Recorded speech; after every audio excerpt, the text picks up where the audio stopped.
I don't know.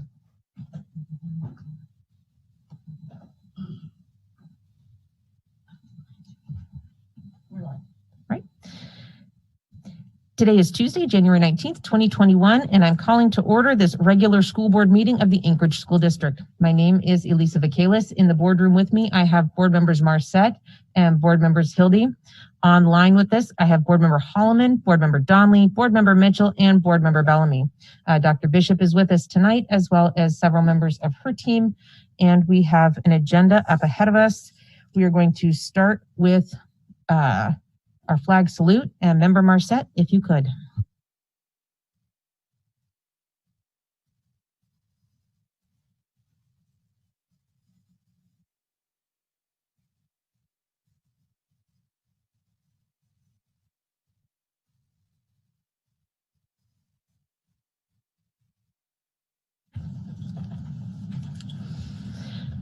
Before we begin, I would like to acknowledge with gratitude the Dena'ina people, both past and present, who have lived on these lands since long before Anchorage was here. May we all be good stewards of these lands. Shannon. We want to welcome you to our meeting and thank you for attending and supporting the work of the Anchorage School District and this board. The mission of the Anchorage School District is educating all students for success in life. The board thanks students, parents, teachers, staff, school business partners, and the entire community for your investment in our district with your time, your talent, and your tax dollars. Next up is the approval of the agenda. I would entertain a motion to approve. I move to approve. First, is there a second? Second. All right, I have a first and a second. Are there any amendments to the agenda?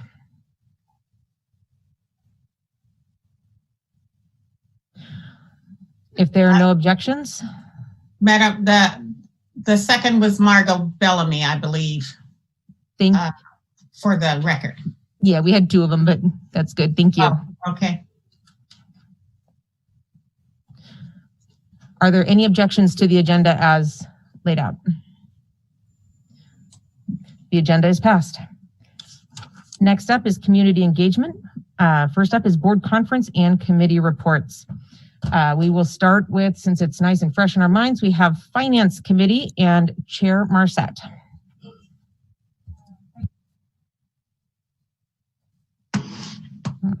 Oh, there we go.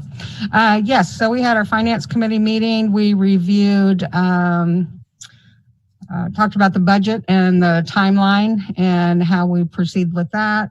We also talked about some pre-filed legislation and how that would possibly impact the school district. We'll have more meetings on that to discuss and talk a little bit about I don't have it with me, the ESSER 2 funds and what that possibly might look like for the school district, and we'll have a better idea when the budget's released. Thank you. And our next meeting will be, I think it's going to be the first, or do we say the third week?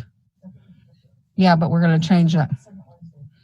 Right, but we're going to change that because that's, oh, okay, that's what I mean, March.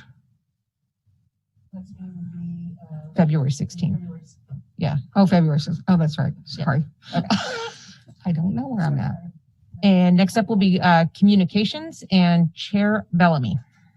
Yes, thank you, Madam President. We have not met since our last meeting. However, unless I'm spacing out the time, I think our next meeting will be February 9th. Just a quick recap. We did we actually did our legislative event where our priorities were presented to our legislators, and that information can be found on our website. And I want to thank Kathy Moffitt and Alan Brown and their as part of the team to make that a reality.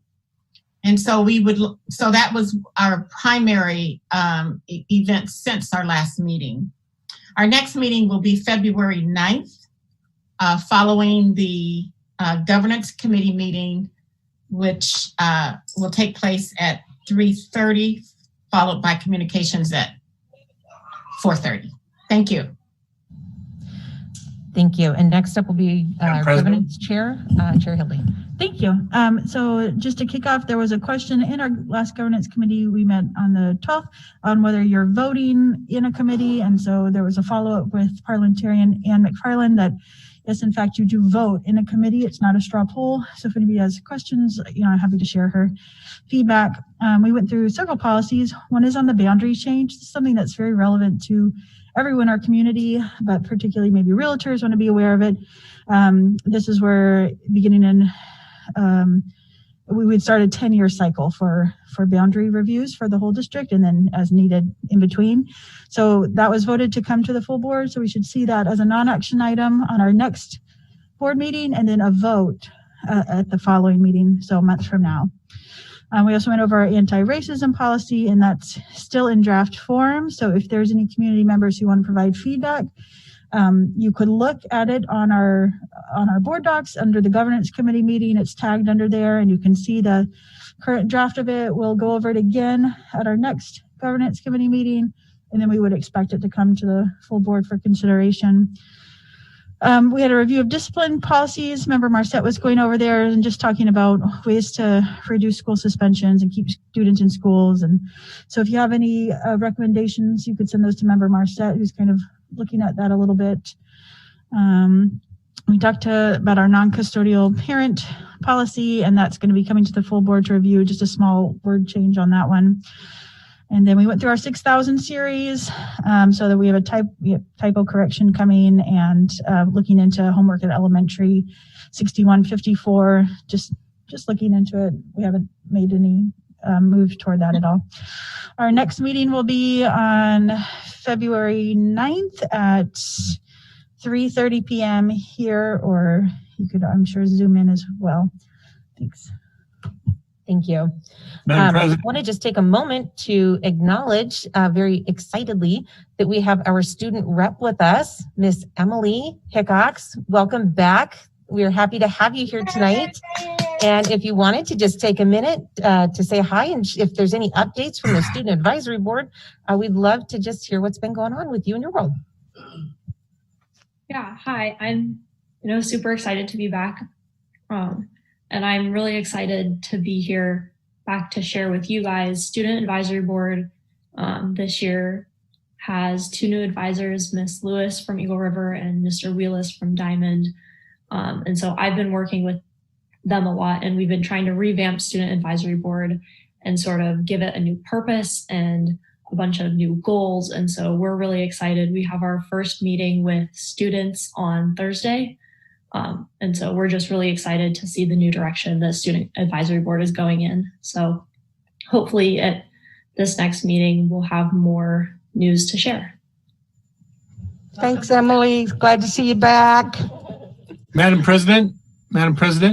Yes, Member Donnelly. Thank you. I was seeking, we don't have the raise hand function apparently tonight on Zoom, but I was seeking recognition under the committee reports.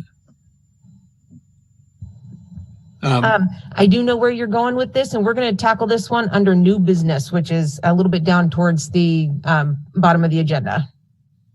But I would like to make sure you do have your raise hand function. It should be on the bottom. It's not on the bottom right, but it's on the bottom center in the toolbar. Yeah, I don't see it tonight. Maybe we can have somebody reach out to you here. Okay. We may have somebody give you a quick call and see if we can sort through that to make sure that's there for you. But I do have a placeholder under new business for your resolution that you wanted to talk about. Next up on the agenda is community outreach. If there were any board members that wanted to share anything that they're hearing in the community or anything from community councils that might be of interest to the board as a whole. And I see Member Bellamy. Yes, I have a couple of recognition, mostly of our students who have been engaged in community activities relative to Dr. Martin Luther King Day of Service. I am just so inspired by these students, not to mention their families. And I don't have a full list, but Durante Ware, Noah Kemp, Samuel Richard, Mark Richard, Aaron Richard, Stanley Wright Jr., Orion Kemp, Zelda Zolotel, Madison Hill, Drummond Williams, Jasser Simpson, Talisa Ware, and Caleb Reed. And for those students who I'm missing, I apologize, but they collected over 4,100 pounds of food as a day of service activity. And I am just so inspired by their efforts. And I'd also like to recognize 5 students that participated yesterday in the MLK celebration of diversity and also National Day of Service. I do not have their last name, but they are connected with Storyworks. And they are Isaiah, Stephanie, Premier, Mateo, and Fatima. You know who you are. You guys were awesome. And you also inspired me yesterday.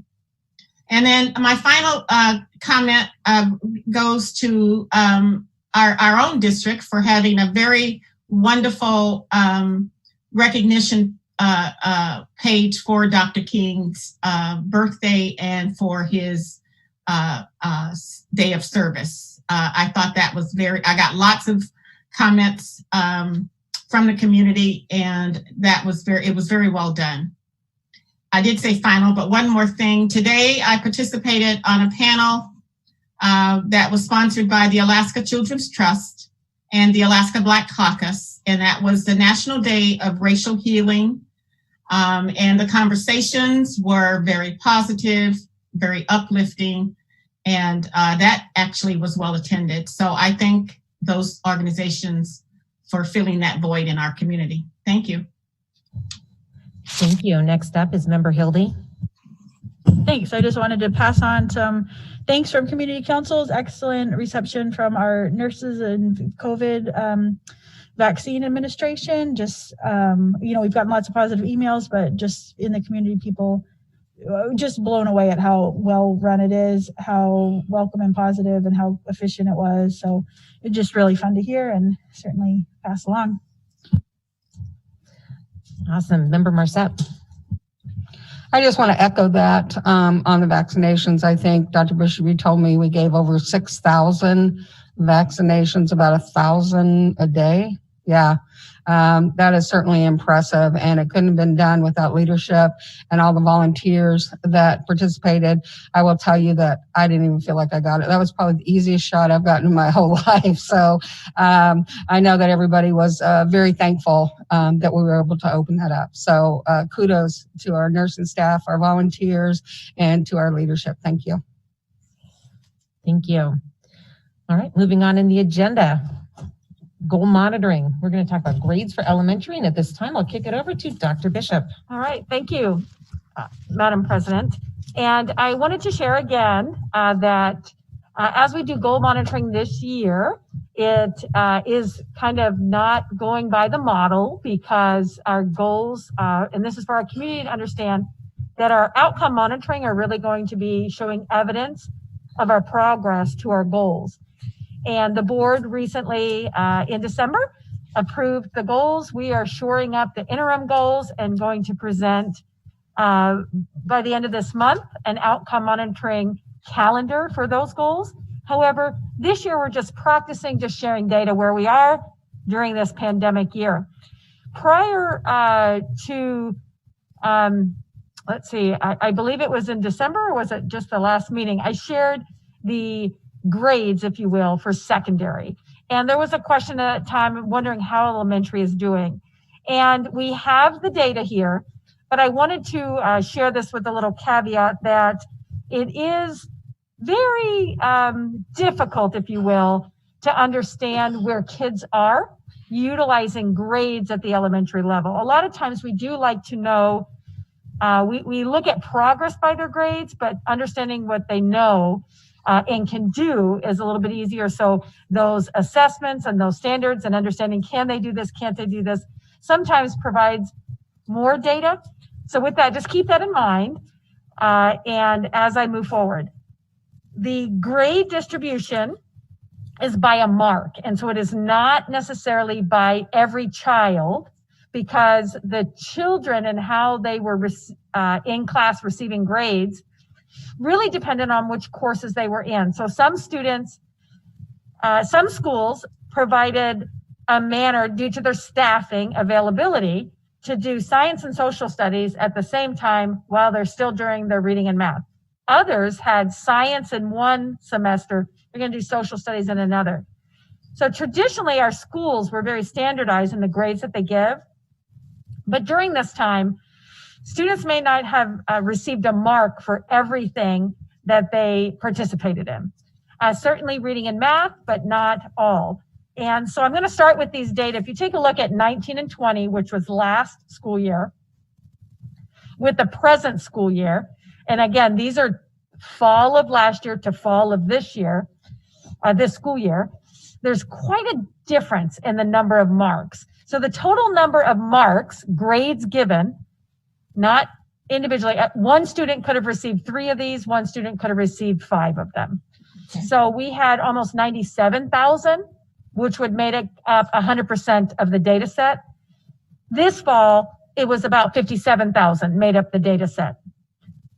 If you take a look at elementary or lower, it's actually pre-K through second grade, gives the O's, S's, and N's, whereas the traditional A, B, C, D, F is generally in 3rd through 6th grade. So that's how they're divided up. And if you take a look at even the O, S's, and N's, if you could think of things such as, penmanship and then a separate grade for spelling and a separate grade for participation. So we like to just give progress on those different items. But given the use of online learning and the Zoom time, the focus was really on the reading and math. So O, S's, and N's, there's about 70,000, less than half in the primary grades. So what you're seeing are last year's school year fall grades, this year's school year fall grades, and please note that A through F is generally the data set for 3rd through 6th. There wasn't too much of a change, except in the area where students weren't doing well, if you look at the D's and F's. So the blue line is the fall of last year, not last calendar year, but last school year. And then the recent fall that we just completed is in the orange. And in the average or C range in the middle, that grew. C's, D's, and F's did grow. They weren't necessarily statistically significant, except for if you take a look at the F, it did almost double in that category. In K2, the grade distribution over the same time looked a little different. Our O's increased, our outstanding grades increased in pre-K through 2nd grade, and our S's, or satisfactory, increased. The others, S plus, of course, decreased, and the N's, or needs improvement, also similar like you saw in the F category, and the grade distribution did increase. Again, not necessarily that statistically significant, but if you look at the S plus, it really ranged into the more neutral or needing improvement range. We always take a look then a little bit deeper about where are the marks going in which student groups. So we look at ethnicity and then different student groups. So we have our reporting. We keep this in line with the federal government's mandating our mandatory reporting categories. So we have Alaska Native American Indian, Asian, Black, Hispanic, multi-ethnic, Native Hawaiian, Pacific Islander, and then white. And so these are the terms used when we report to the federal government in regard to our education data. So if you're wondering, like, where are the marks for those different groups, I'm going to show you in a little bit the actual graph so you can see a picture. But again, the top is last school year's fall, and the bottom is this school year's fall. And again, the difference you can see is in the number of marks. Very fewer marks this fall. But we like to look at it. These are called a stacked graph. And what it does is really picture-wise, it gives you an idea of some changes and some movements, because sometimes just looking at a chart or a data set doesn't do it for you. Where we noticed a major change, which is very different causing more differences than would be expected is when we look at where are the marks in a certain of the whole, you want to know, is that total carried out throughout the data set? And if you look at the top, the gray, and then the bottom, those are the outliers that the data doesn't follow. And again, there isn't individual information that we can glean from this. We are just looking at trends. And so the top is our white students who received some of those marks. So 35% of all the marks went to white students, and 9% went to Alaska Native students. But then if you look at the actual marks that they received, you see that the distribution changes. It doubles in the D's and F's, or the F's, and then if you add the D's, so the D's and F's is tripled the total number of marks by just Alaska Natives. And so we want to take a look at this, and we ask ourselves, why is this? Now in our data look, we would drill down to schools, drill down to classrooms, drill down to what we're doing. For this data capture, it's really limited by just the limits of how the school year has been set up. In addition, grades at elementary school are sometimes looked at, especially in the primary grades. You want to base them on standards, if you will, and the composition for these grades has changed, and just the differences in the marks lets us know that. So it is lacking some standardization. But again, when you look at ethnicity, here's just a different way to share that same information. Out of all the students this year in grades 3 through 6 who received a mark, about 57,000 of them up at the top, this shows again within that student group where the distribution is for A's, B's, C's, D's, and F's. And once again, you're just looking at trends and differences, and what pops out, of course, is what I shared in that other stacked graph, is the Alaska Native American Indian and the white populations don't follow the same trend as the others. Grades K through 2 have a different trend as well. If you look, generally, there's the fewest F's, and then it increases to A's in most of these groups. But if you notice in our elementary grades, we've really moved to the mean. There's a lot of just middle grades given with S's. And I believe a lot of that, if I had to suspect, is due to just the ability to get a true read from a Zoom classroom. Our teachers, when they assess, are really making decisions about every 3 minutes in a classroom. Our teachers have checklists, they're paying attention to what kids know, and it's not necessarily a test as we would think of a test in our later years, like kids sitting down to do some type of assessment. A lot of times you're just looking at children's participation, you're asking them to respond. If they respond correctly, teachers are keeping track of this, and it's just difficult on a Zoom. And our high school students also, when we had their grades, when we really asked what were some of the setbacks in this, when we had iReady and some other assessments, is we really don't know what students are doing themselves, which students have support. So getting students back to face-to-face is really important for us to understand what do they know and what can they do, because again, we want to prepare them for the next grade level. But we had a lot of regression to the mean, just really that middle area is where we said, and I don't believe it's a matter that we just probably knew that they were participating, but we're not sure that they really have an account of that skill. So by interest groups, these are other support type groups that we have in the district. And so here's another way to look at these. Now, students could belong to multiple student groups. In the ethnicity, they're generally one ethnicity unless they pick multi-ethnic. But in the student groups, they could really be in every single one of these student groups. So our student groups are economically disadvantaged, students with disabilities, and English language learners. And it just shares the number of marks, again, not students, but the number of marks in those categories, and then the distribution of those marks. Again, one student can actually be in all of these. And again, here is the elementary fall grade distribution for economically disadvantaged students with disabilities and English language learners, and how our kids did. They're very comparable to each other. And the N is where it says number of marks. So economically disadvantaged is by far our largest group of interest in ASD.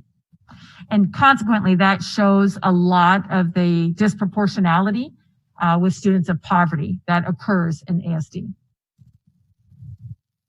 Hence, the board made quite a bit of goals about student groups and equity of outcomes. And so in any other given year, these data would not really be highly valuable, because the reason you want to use data is to make actionable change, to understand how different do I teach, what can I do to adjust the instruction, how can we think about, is it the time, the intensity, where is the learning happening, and what can we do?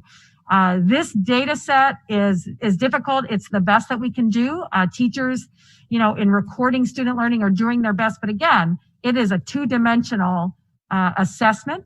And not all the time do we understand what students can actually know and be able to do. Thank you, Dr. Bishop. Do any board members? Yes, we do. First up, Member Marset.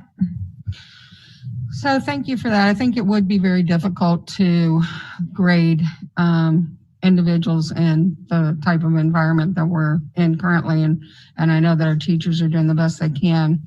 But one of the things I'm curious about a little different is, have we been tracking possibly the behaviors of what we're seeing on Zoom and what we might encounter when kids come back? Certainly teachers do see the behaviors and have supports, and many of our classes, our aides and additional teachers are joining teachers in the Zooms just to really focus on students that might need to be redirected. We've also dealt with some discipline while on Zoom, behaviors, and generally those are just outcries from students. Some are, against school rules, so they're disruptions in the Zoom itself.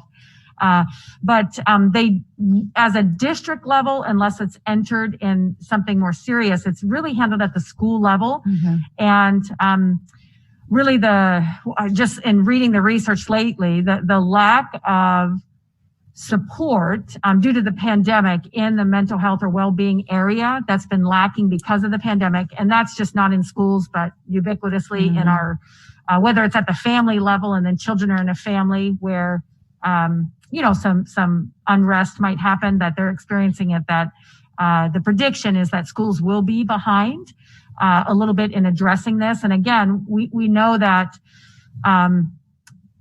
the cognition of students, we have really, really smart students, but unless we take care of that well-being mm-hmm. as well in them, sometimes they don't get their best learning out. So we want to be sure to address that. But district-wide, outside of reports for support and things like that, we don't have data in like a data dashboard or anything. Thank you. Next up in the queue is Board Member Bellamy. Yes, thank you. Thanks, Dr. Bishop, for really drilling down more into the data, because I think there's just so many opportunities there. My question really is, of the data that we collected last fall, how much of the end and the F grades indicate just attendance, where kids just didn't show up? That's one question. The other has to do with, really, what does an F mean in terms of, when would I know teachers didn't make the determination, but I'm just trying to figure out where is the opportunity for us to define what an F would mean across the board? So we have opportunity. I don't believe that in grading, because we tried to as I think Dr. Stock said it once, as different as teachers are, the grading is held so personal to them. If you recall last spring, we wanted to standardize the grading, spent a lot of months discussing this, and we got close, but not to a certain that this is how everything is going to be.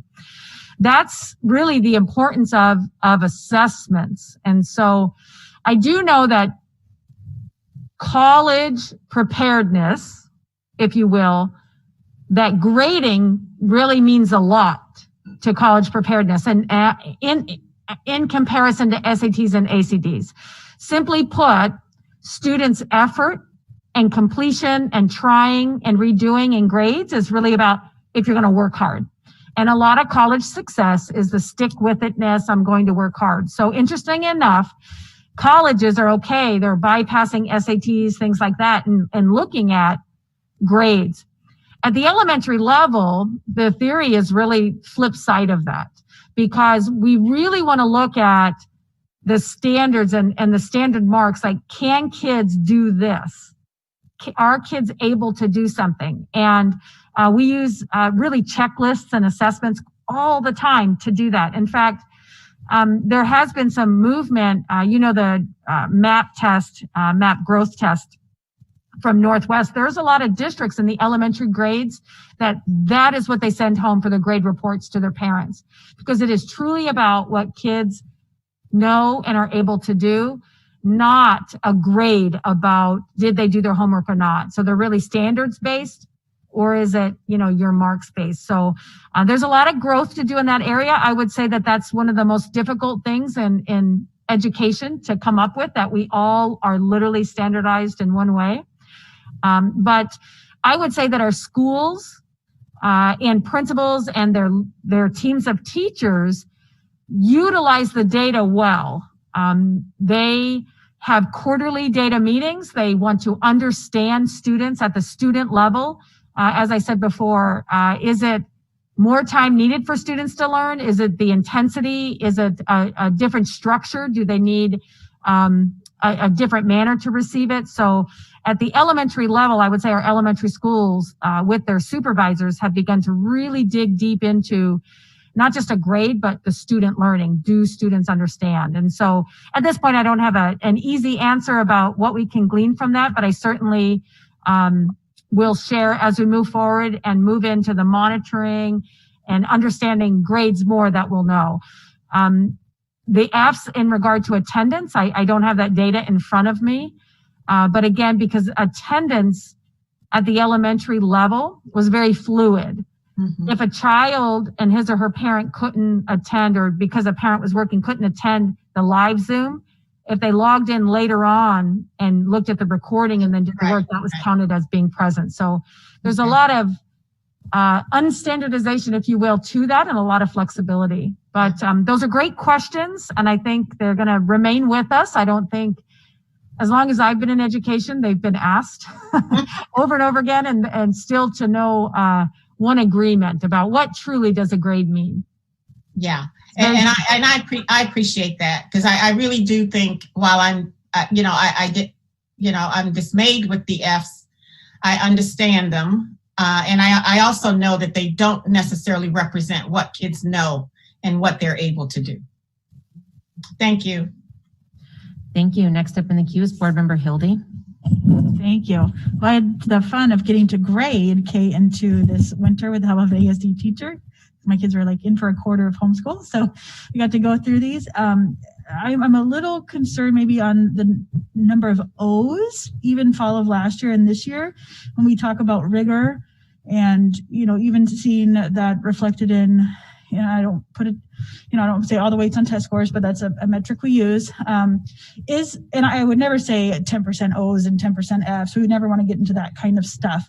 But is that a discussion that comes out in data review when we're saying, are we really holding kids to the high level of rigor if we're seeing a lot of O's, or conversely, a lot of F's, if maybe, reflecting, I guess, is there a reflection on the level of rigor as shown in the grading?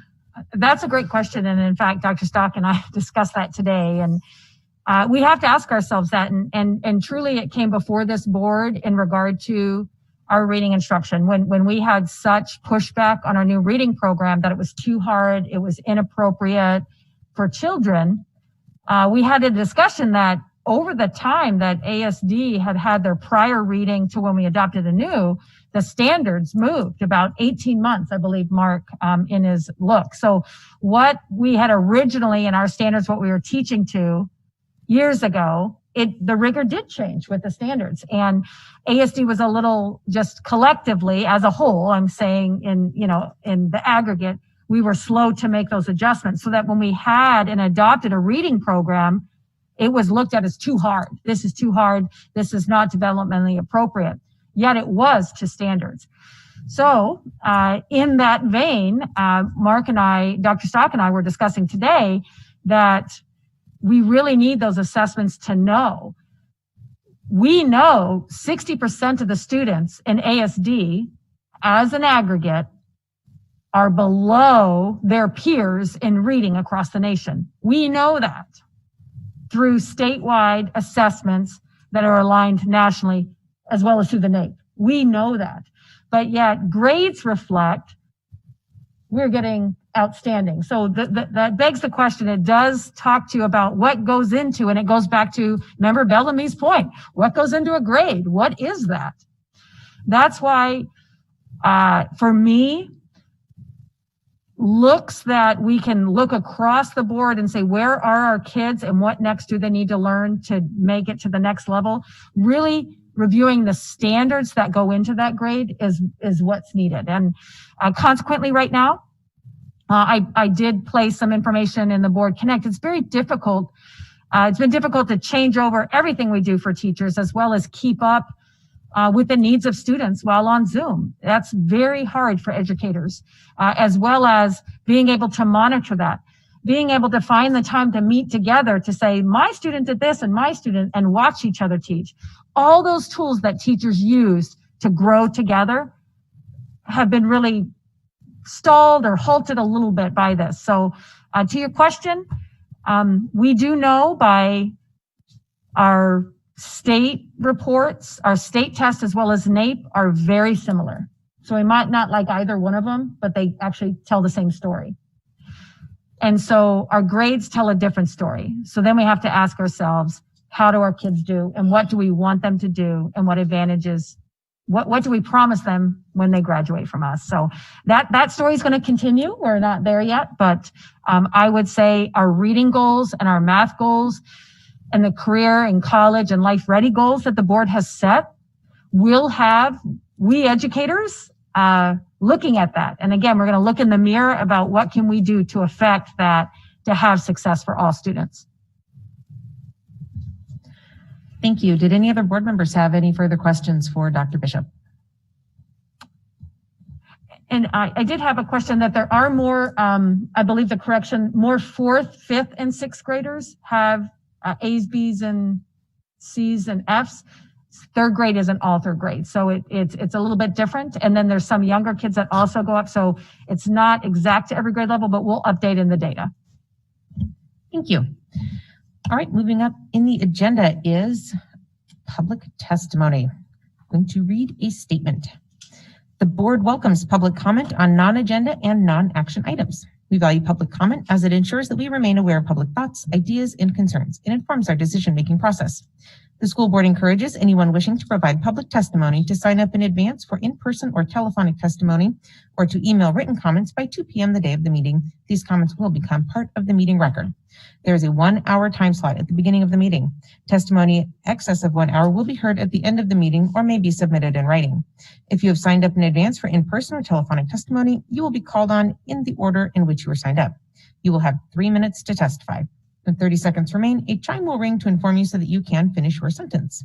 Additionally, it is not our practice that board members answer questions or engage in discussion with members of the public. This is your time to speak and our time to listen. The board will consider all information shared by the public, and when deemed necessary, issues raised in testimony will be referred to the administration for follow-up. I believe on today's list, we have about 14 speakers. The first one in person, Dave Carter. And Thank you for joining us tonight. You have 3 minutes and the floor is yours. Thank you. Yeah, thanks for hearing me here. I am a 36-year resident of Anchorage, and I am a retired attorney, and I am here on behalf of all of those parents and teachers and staff and community members who were shocked and stunned by what happened at our Capitol building last January 6th. Obviously, that was not normal. It was so far from normal that many of us, of course, would never have expected that this would occur. Part of the problem that we're dealing with is social media. When most of us went to school, it didn't exist. There were bullies to contend with, but you dealt with those in other ways. This is the new bullying, and it's all it's in hiding in many respects. We need to deal with social media issues. We need to have students, teachers, parents, and staff educated and have resources available to them to understand how social media works. My phone number for those at home, for KTUU, and others is 349-4980. Again, it's 349-4980. And you can certainly follow up with me. There's a voicemail at my home. I don't always answer calls from strangers, but I'll return your call if you indicate that you're calling about these issues. I have lots of suggestions to help the school district and help Anchorage and help the rest of us understand, why a number of people still believe that Joe Biden wasn't fairly elected and Mr. Trump apparently was. It's a real thing apparently, and many of us, I think most of us, are shocked. This is all happening on our watch. Some of us are older than others, but everyone here, I think, understands what's going on and cares. And I have sent an email out to the school board. The first one was to Alicia on December 18th of 20 about social media before the mob that stormed the Capitol building. And I'm happy to share that with people too. And then I followed up with one to Dr. Bishop and Alicia about Dr. Bishop's message, which is not sufficient to adequately inform people about what happened. There were people that showed up. This was pre-planning with flex cuffs. It wasn't just protests. Thanks very much. 349-4980. I'll be following up with you. Thank you. Thank you. Next up on the telephone, Danielle Kemp. Daniel, are you on the line tonight? Yeah. Can you hear me? We sure can. You have 3 minutes and the floor is yours. Okay. Thank you to the board for having me tonight. My name is Danielle Kemp. I am a retired Army combat officer, teacher here in the ASD. I'm a co-chair of the Alaska Black Caucus Education Committee and co-chair of the Human and Civil Rights Committee for the AEA. Tonight, I want to talk about the ASD's new anti-racism and instructional equity policy and how I am in full support of that policy. It's very important that this policy gets off to a great start. It will provide the general framework and guidance that will inform our eventual anti-racism procedures for the district. Just want folks to be aware that, this is not about some sort of indoctrination of, kids or convincing them how to think, but it's really just giving those folks, kids, free and comfortable spaces really to have those conversations about things that are important to them. The question really not at hand about whether the ASD needs an anti-racism policy, but really what that policy will look like. All right. This is not debatable, especially with people of color who have reported incidences of racism and or discrimination within the ASD. And just to be clear, racism takes several forms and really works kind of hand in hand with one another to reinforce those ideas, behaviors, and policies. That includes individual racism, interpersonal racism, and institutional racism, as well as structural racism. One example of institutional racism in the ASD is in the attendance rate versus graduation rate and dropout rate. All of the non-white subgroups that we know of have a more than 4% gap between their respective attendance rate and graduation rate. With Alaska Natives, the gap is the largest at 27.4% is the gap. The collective dropout rate for our students of color are 3 times the rate of their white counterparts. All right, 30 seconds. And so, I just want to really express to this board tonight that we must put forward this anti-racism policy. People of color and our allies are speaking to you and saying that the ASD needs this. Are you listening? I hope so. You must. Thank you for your time. Thank you. Next up, speaker number 3 on the telephone, Celeste Hodge Groden. Celeste, are you on the line with us tonight? I am. Hello. We can hear you. You have 3 minutes and the floor is yours. All right. Thank you. Good afternoon. I am Celeste Hodge Groden, the president and CEO of the Alaska Black Caucus. As many of you know, our organization advocates for the rights of Black people and other people of color in the areas of health, education, economics, and justice. Yesterday, we celebrated the life of a great man, Dr. Martin Luther King Jr. Not only was he the author of some amazing writings, such as the I Have a Dream speech, but a trailblazer and an advocate of civil rights, justice, and equity. Today, we recognize National Day of Racial Healing.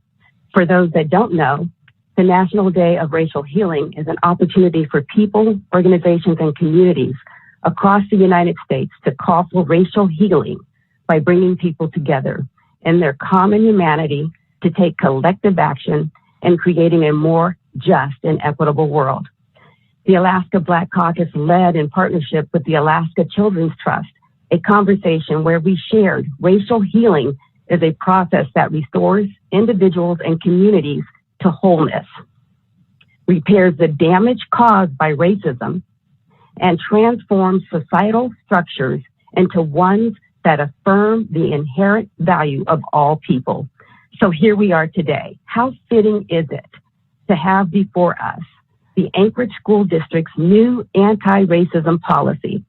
For the record, the Alaska Black Caucus is in full support of this policy. First of all, I'm shocked there wasn't one in place, which might explain why racism and discrimination has been running rampant within the school district. However, while our country has made some progress in terms of civil rights, during Dr. King's time, we do know statistics tells us we have a long way to go as it relates to equity and equality of Black and brown kids within our schools.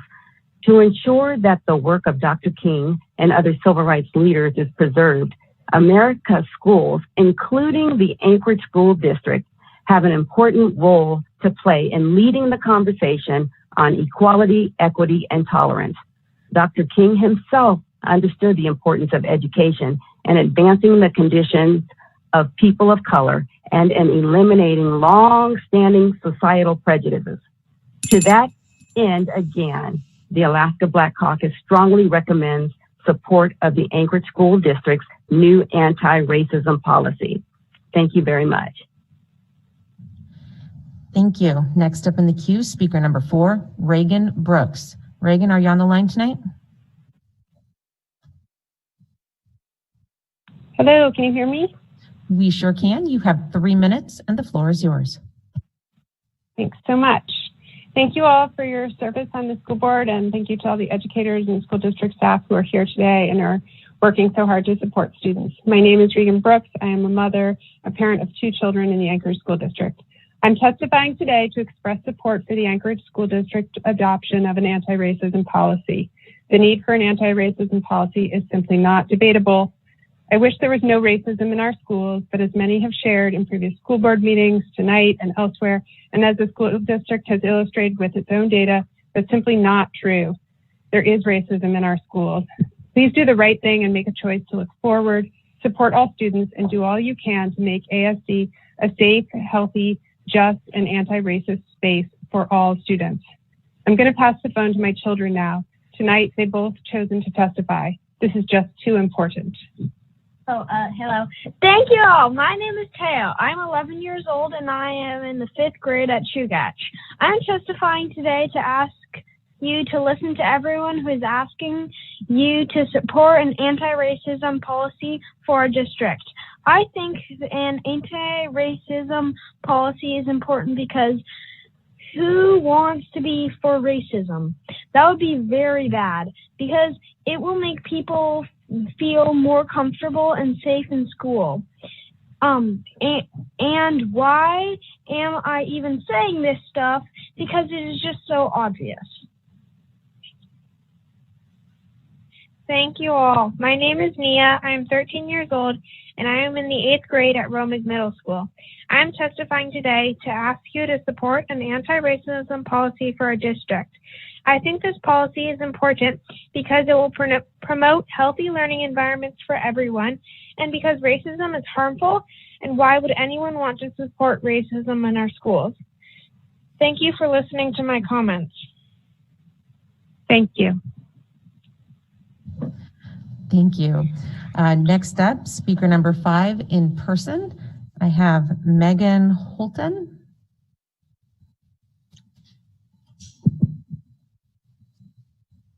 Hi, thanks. Can you hear me okay?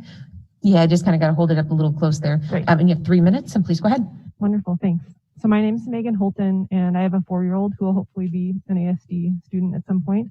And then I also teach occasionally as an artist in the schools. And I also graduated from West High in 2000.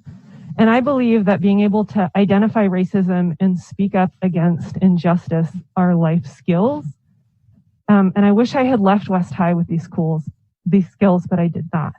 And I'm really excited, and I strongly support the proposed anti-racist policy and forthcoming plan. I think a clear, actionable anti-racism plan is a key step to the system change we want to see. There should be a clear policy and procedures for dealing with racist behaviors by individuals, as well as protocols for reviewing learning tools, such as textbooks, that perpetuate systemic racism. When I was in middle and high school, I was tracked into advanced, I'm using air quotes here, classes that were filled with predominantly white kids. There should be an anti-racism framework to discuss the tracking that I experienced as institutional racism. I want to remind everyone that it's the experience of racism and not race itself that causes the poor outcomes that we are familiar with. An anti-racism policy will support the change we need so that all students are able to access and enjoy the education at ASD and benefit equally. I'd also like to remind board members that there's no such thing as racism against white people. There can be bias against white people, but racism is the coupling of actions plus the power of systems. The question at hand is not whether ASD needs an anti-racism policy, but rather what this policy should look like. It should address the 4 main components of racism, as Mr. Kemp laid out, and also as outlined in the proposed policy, so that it's easier for ASD community members and students to speak up and identify and discuss those problems when they see and feel it. We need to cultivate spaces where young people can speak and discuss their experiences without fear, and also with the knowledge that there will be an adult in a leadership position that can follow up with their concerns. This is not debatable, as too many people of color have reported incidences of racism and or discrimination at the ASD. And as a white person, I know that I perpetuated racism through my silence as a young person. Systemic change needs policy and plans, and this policy is a step in the right direction. And the school board must take its cues and guidance regarding the approval and implementation of this policy from communities of color. This is what systemic change looks like, and that will lead to the outcomes that we are all working towards. And I believe that the proposed annual equity report that is outlined in the proposed policy will help keep us accountable to that plan and those desired outcomes that we want to see. Thank you. Thank you. Next up on the telephone, speaker number 6, Leon James. Leon, are you on the line with us tonight? Yes. Hello, good evening. My name is Leon Hymas, and I live over in University Lake with my family. And thank you to the school board for allowing me to testify tonight. It's very encouraging to me to see the school board pursuing an anti-racism policy and the prospect of raising graduation rates, of lowering disciplinary rates, of lowering dropout rates, and of generally working to make Anchorage even more anti-racist is very exciting. I think that it's really sorely needed, especially with the events that have transpired since since January 6th. And right now I'm looking at a picture from Black Lives Matter Plaza in Washington, D.C., and they have a sign up that says, "Sedition, when you're white, they let you do it."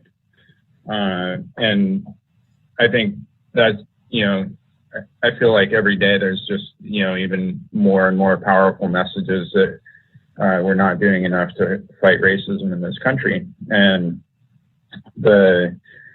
today we just passed the historic and tragic marker of 400,000 dead Americans from the pandemic. And the pandemic has disproportionately affected people from the BIPOC community. And so I just really wanted to urge unanimous support for this anti-racism policy. And I think that it's critical that we redouble our efforts to fight racism, especially right now. And as it, just becomes overwhelmingly clear that we, to date, as a country, have not done enough. And it would be great to see Anchorage start to be a leader in the nation on that front. And so I would encourage unanimous support of this policy. Thank you very much. Thank you. Next up on the telephone, speaker number 8, Alex Blum. Alex, are you on the line with us tonight?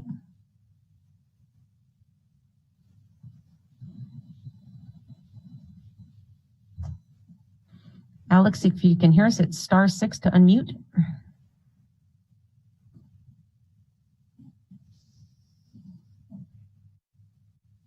All right, we will go ahead and come back to him. The next speaker will be Mary Richards. Mary, are you on the line with us tonight?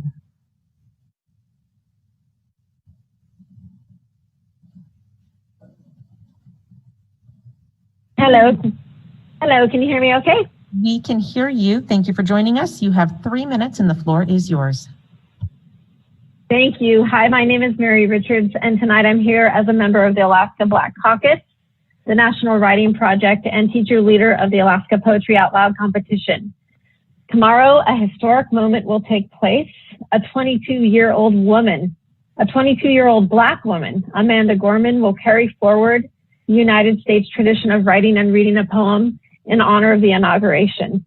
The title of her poem is The Hill We Climb. Gorman's purpose will be to spread a message of unity. In an interview on Martin Luther King Jr.'s holiday, she exclaimed that the power of poetry is everything. Poetry is an art form, but it's also a weapon. It's an instrument. It's the ability to make ideas that have been known felt and said. She asserts that's a real type of duty for the poet. Gorman goes on to say that one of her favorite writers, Audre Lorde, also a Black woman, has said there are no new ideas, just new ways of making them felt. And that's what I try to do. So tonight, in honor of poetry and light and the spirit of unity, I too sing America and share a poem. This one comes to America by the way of British poet Christopher Reid. Before sharing this poem, I'd like to honor and acknowledge my ancestors who came over on the Mayflower from England. I am a proud daughter of the American Revolution and a defender of our Constitution. Reid's poem is from his collection titled The Late Sun. The name of the poem is Death of a Barber. Not Mustafa, but one of his colleagues cut my hair today. That's when I learned that Mustafa had passed away, a victim of the virus.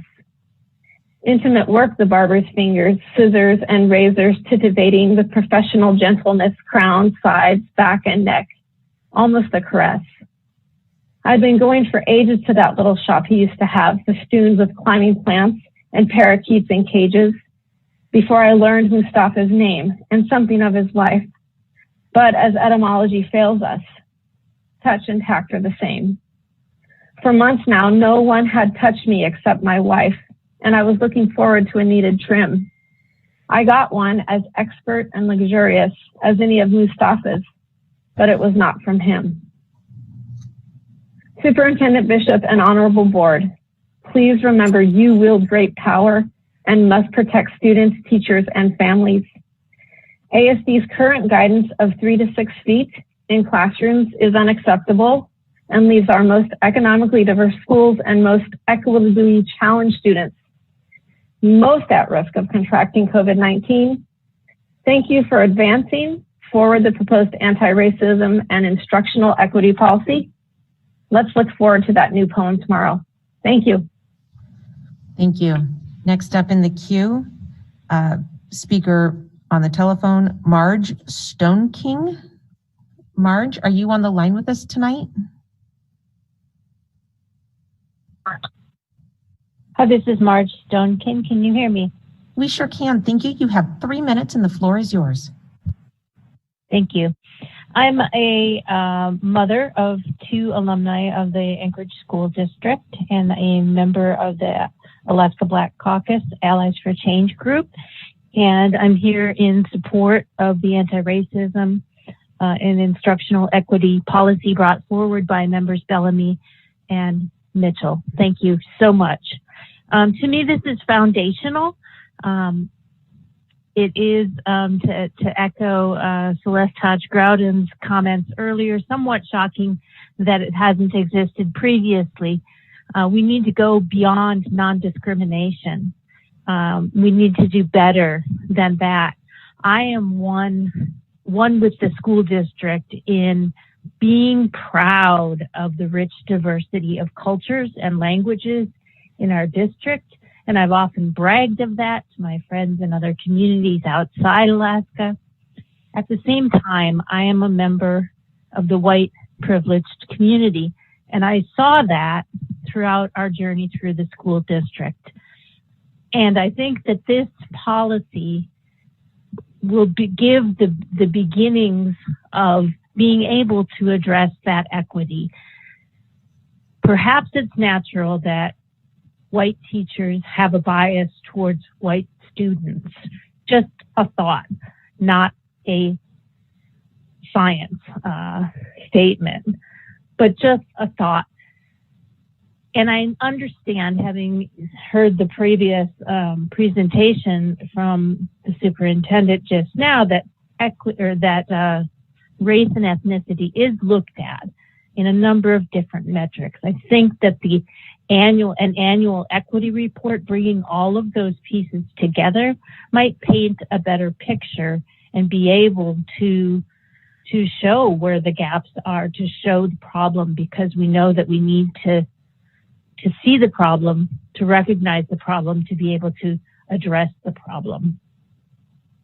So instructional equity, that can mean a lot of things, and hopefully it will mean a lot of things going forward. But perhaps it starts with looking at that compiled data and looking at that picture and recognizing that, yes, we have racism, we have structural racism, institutional racism in the Anchorage School District, and we can do better. Let's humble ourselves and take that first step. I encourage your support and putting this forward and passing it. Thank you. Thank you.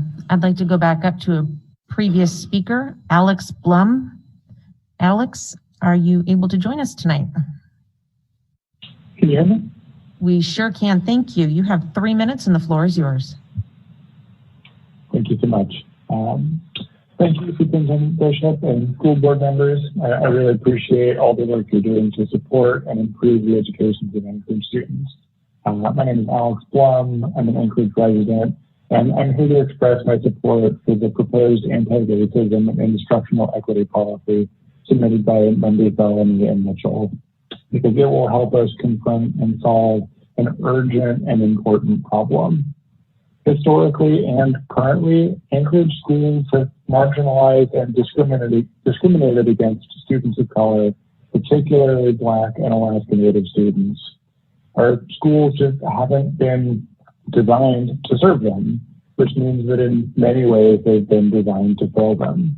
That's why Anchorage schools successfully graduate only 63% of Alaska Native students and 81% of Black students, compared to almost 90% of white students. The good news is that this policy is a tremendous opportunity to address that inequity. And by fixing the problems facing some members of the ASD community, the entire community will benefit. As the writer Jenny Liddell has put it, pain comes not from one part of the body, but from systemic imbalance. You have an opportunity with this policy and with all the work that will follow it to help restore that balance, and I urge you to do so. This initiative is good for everybody. It's going to raise the achievement of all students and improve the entire school district. And that's what the abstract about the future, but to speaking personally, I'm white, and every time I've been part of an institution that dedicated itself to creating an inclusive environment and trying to achieve equity in its results, I've benefited, my peers have benefited, and so does the institution as a whole. Please don't miss this opportunity. Please support and implement this policy. Thank you for your time this evening. Thank you. Next up in the queue on the telephone, Shelley Krajicek. Shelley, are you on the line tonight? Yes, hello. Hi, thank you for joining us. You have 3 minutes and the floor is yours. Thank you very much. My name is Shelley Krajicek, and I am actually an executive officer with the National Education Association who is asked to listen in by the educators of Anchorage. And I would like to begin by applauding your initial efforts to start really thinking really proactively about ways that you can work to fight the systemic racism that exists not just within Anchorage schools, but within all of the schools in our country. So I applaud your initial efforts, and I wish to echo many of the other thoughts that have been shared by some of the speakers. I do wish to share with you that the bulk of my job over the past 6 years has been working with school districts and chief state school officers to help them deal with the implementation of the Every Student Succeeds Act. As you know, equity audits are actually a required component of meeting the federal law. And that is just one step that's included within this, and one of the misperceptions I've seen with members of the Anchorage community. Not understanding that we must first evaluate and understand our systems makes people think that we are blaming someone for the system. The truth of the matter is that the systems are not the fault of one person, but failure to work to correct those systems can be. I wish to share with you also that I've had the opportunity to work at length with the Commissioner of Alaska, with Dr. Michael Johnson, on the implementation of Every Student Succeeds Act, and with other work within the state, and with some of the work he's hoping to do with the Native Alaskans that live in your fabulous state. I am excited by what I see you doing. I wish to be able to have the opportunity to lift up the Anchorage School Board and the work of the Anchorage School District and say, this is a necessary first step toward advancing education, not just for our students of color, but for all of the students of this nation. Thank you for your initial efforts. I look forward to your continued work. Thank you. Thank you. The last speaker I have on the telephone, Marnie Hartill. Marnie, are you on the line with us tonight?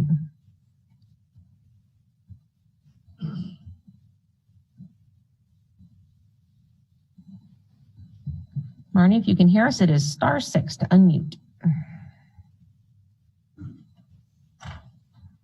Can you hear me? Now we can. Thank you so much. You have 3 minutes and the floor is yours.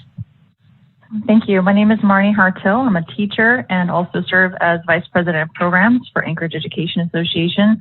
I'm speaking as an individual in support of the school board's proposed anti-racism and instructional equity policy. It's absolutely crucial that we affect change for equity in education so that all children have the quality education they deserve, regardless of the color of their skin, the neighborhood they call home, or other factors. Unfortunately, the anti-racism and instructional equity policy has come under scrutiny in social media from, I don't know, those who lack the courage to learn, or who lack the compassion to listen, or merely pull from the same playbook of ignorant revisionists who create fiction unsupported by any professional American historicist. These are further attempts to erase history, disregard generations of trauma, and continue structural and institutionalized racism.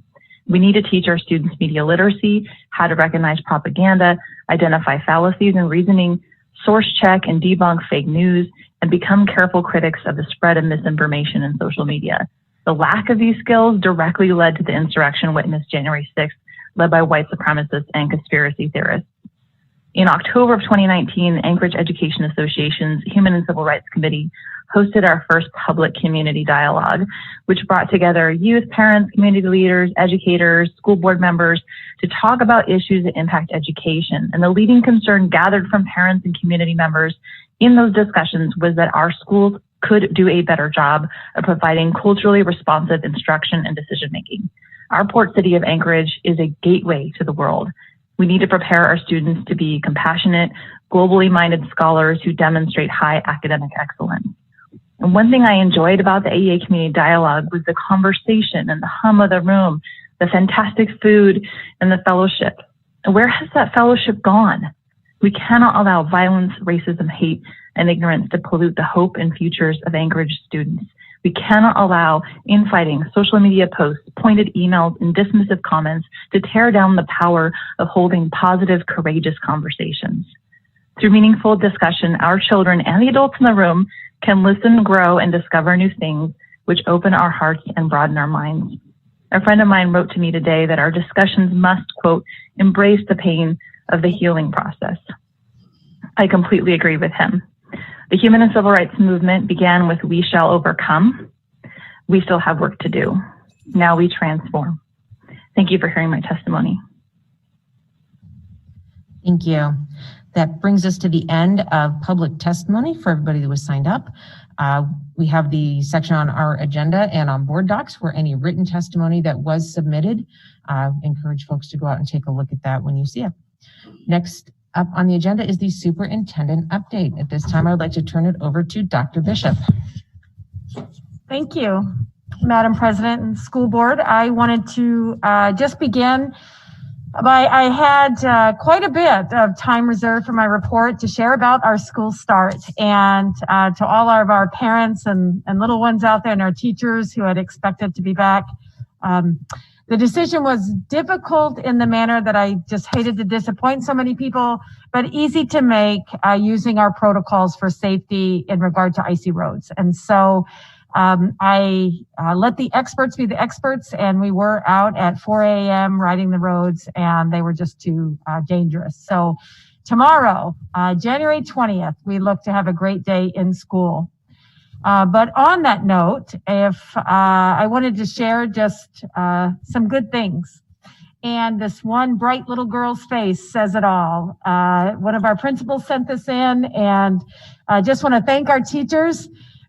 She has the expectation of the world, and we need to deliver to this little gal here and all of our kids in school. I just wanted to share this and that. Many of our teachers just really invited their kids in and their parents to see their classrooms. If parents weren't available, they really zoomed in and allowed them to zoom around their classroom and really see the picture. This next one is a video, and just the outreach of schools and teachers and communities. This was made by Denali Montessori, and just take a look at this. Just spend a minute with me to share the kinds of communication and the creativity that was planned, really to have a good start for our kids, knowing things would be different. We're so excited you're coming back to school. Things will be a little different for the beginning and end of our school days. School starts at 9:30 with drop-off only on 10th Street between Cordova, between 9:15 and 9:30 to the playground. Do note the front door will be closed. There won't be a crossing guard until 9:15. If possible, parents are encouraged to stay in their cars. While the playground is closed until 9:15, once it's open, it will not be for playing. Upon entering, students will go to their designated class meeting spot until it's time to go in. Pick up a staggered between 2:40 and 3, and the same meeting spots will be on the playground. If you arrive late in the morning at 9:35 or after, go to the front door and ring the bell. Please remember, keep social distancing, and masks are required for all students, parents, and staff. It's a different school routine, but we can make it work together as a Denali community.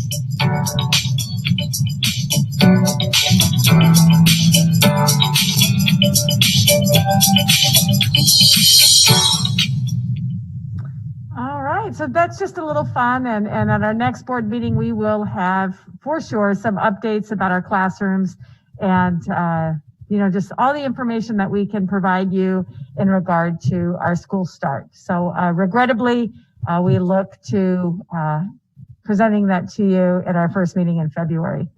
I'd also would like to have Tom Roth as well as Jen Petronas do a health services update that I will follow up on their comments. Thank you, Dr. Bishop. Through the board president, if we can go to the next slide, please. So just very quickly, I'll say a couple of words and then pass off to Ms. Petronas, the Director of Health Services. But I think the board is aware that Wednesday, the 6th January, that the district hosted a COVID-19 vaccine clinic here in the Education Center, and I think several eligible board members had the opportunity to go through that. And that went on for about 7.5 days with what I think were really pretty exceptional outcomes. So this evening, I'm going to ask Ms. Petronas to brief on a couple things. The first will be just to give a snapshot of where we stand with regards to testing in the district, and then talk a bit more about the vaccine program. So with that, I'm going to pass off to Jennifer.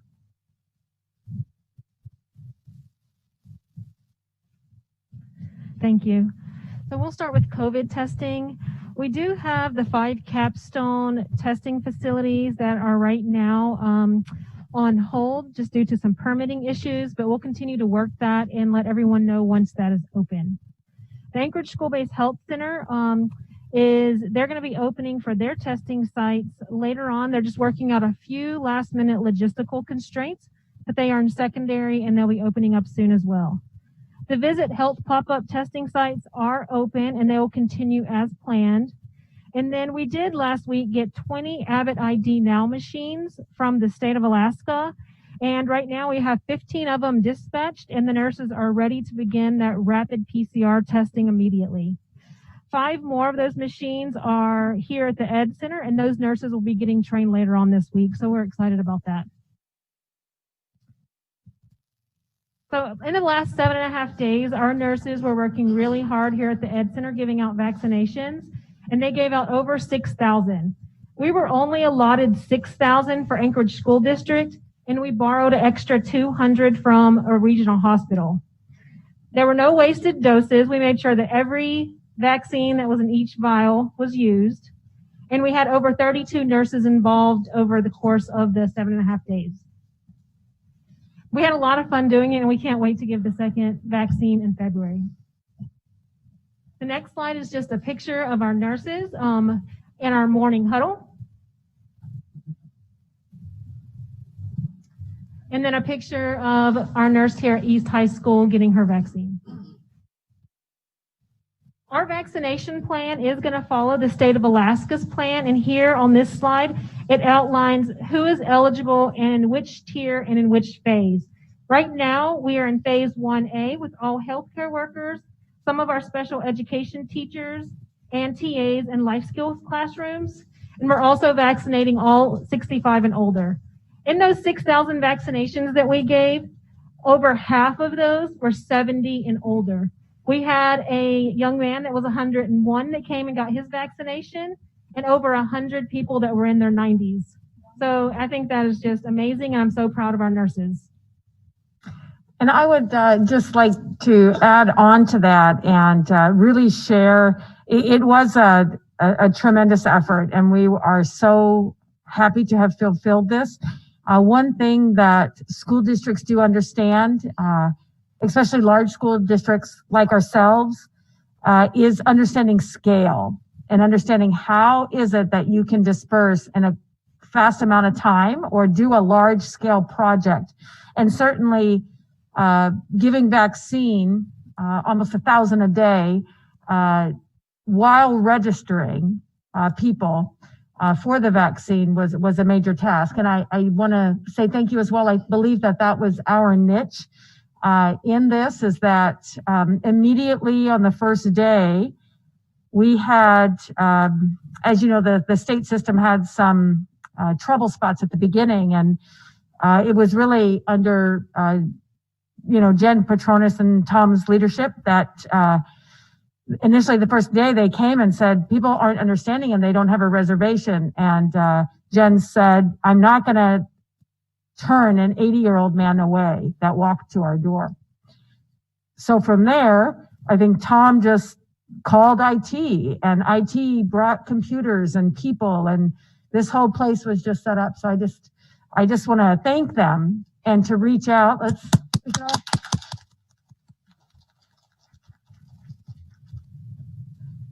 But you've heard Jen say that it was just fun. It really was a fun day. And we wanted to communicate, and we continue to communicate to our state and our city that the government agencies really are not set up necessarily for scale. We do scale. Anchorage, we educate, 45,000 students. When we talked in the past with partnering with the city in busing, it was difficult. Those discussions were difficult, not because it was hard to agree or disagree on anything. It was understanding the scale, whereby the city transports about 2,000 people a day. ASD was transporting 24,000 people twice a day. We understand scale.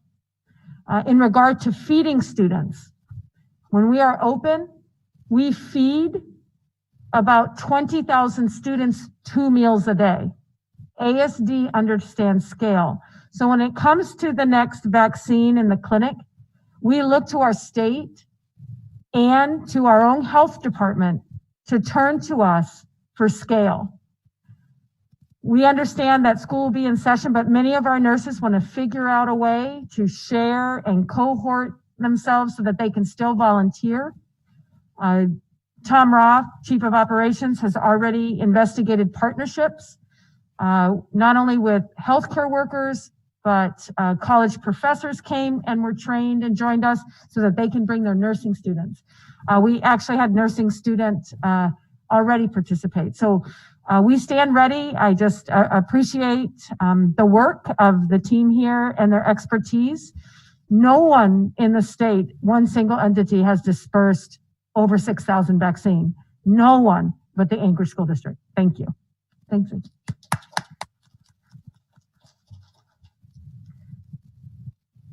And I know that we had just discussed this in our earlier meeting, but Jim is going to whip around and share publicly in our meeting just the pre-filed legislation that he worked with the chair of the Finance Committee on, Member Marcet. Thank you, Dr. Bishop.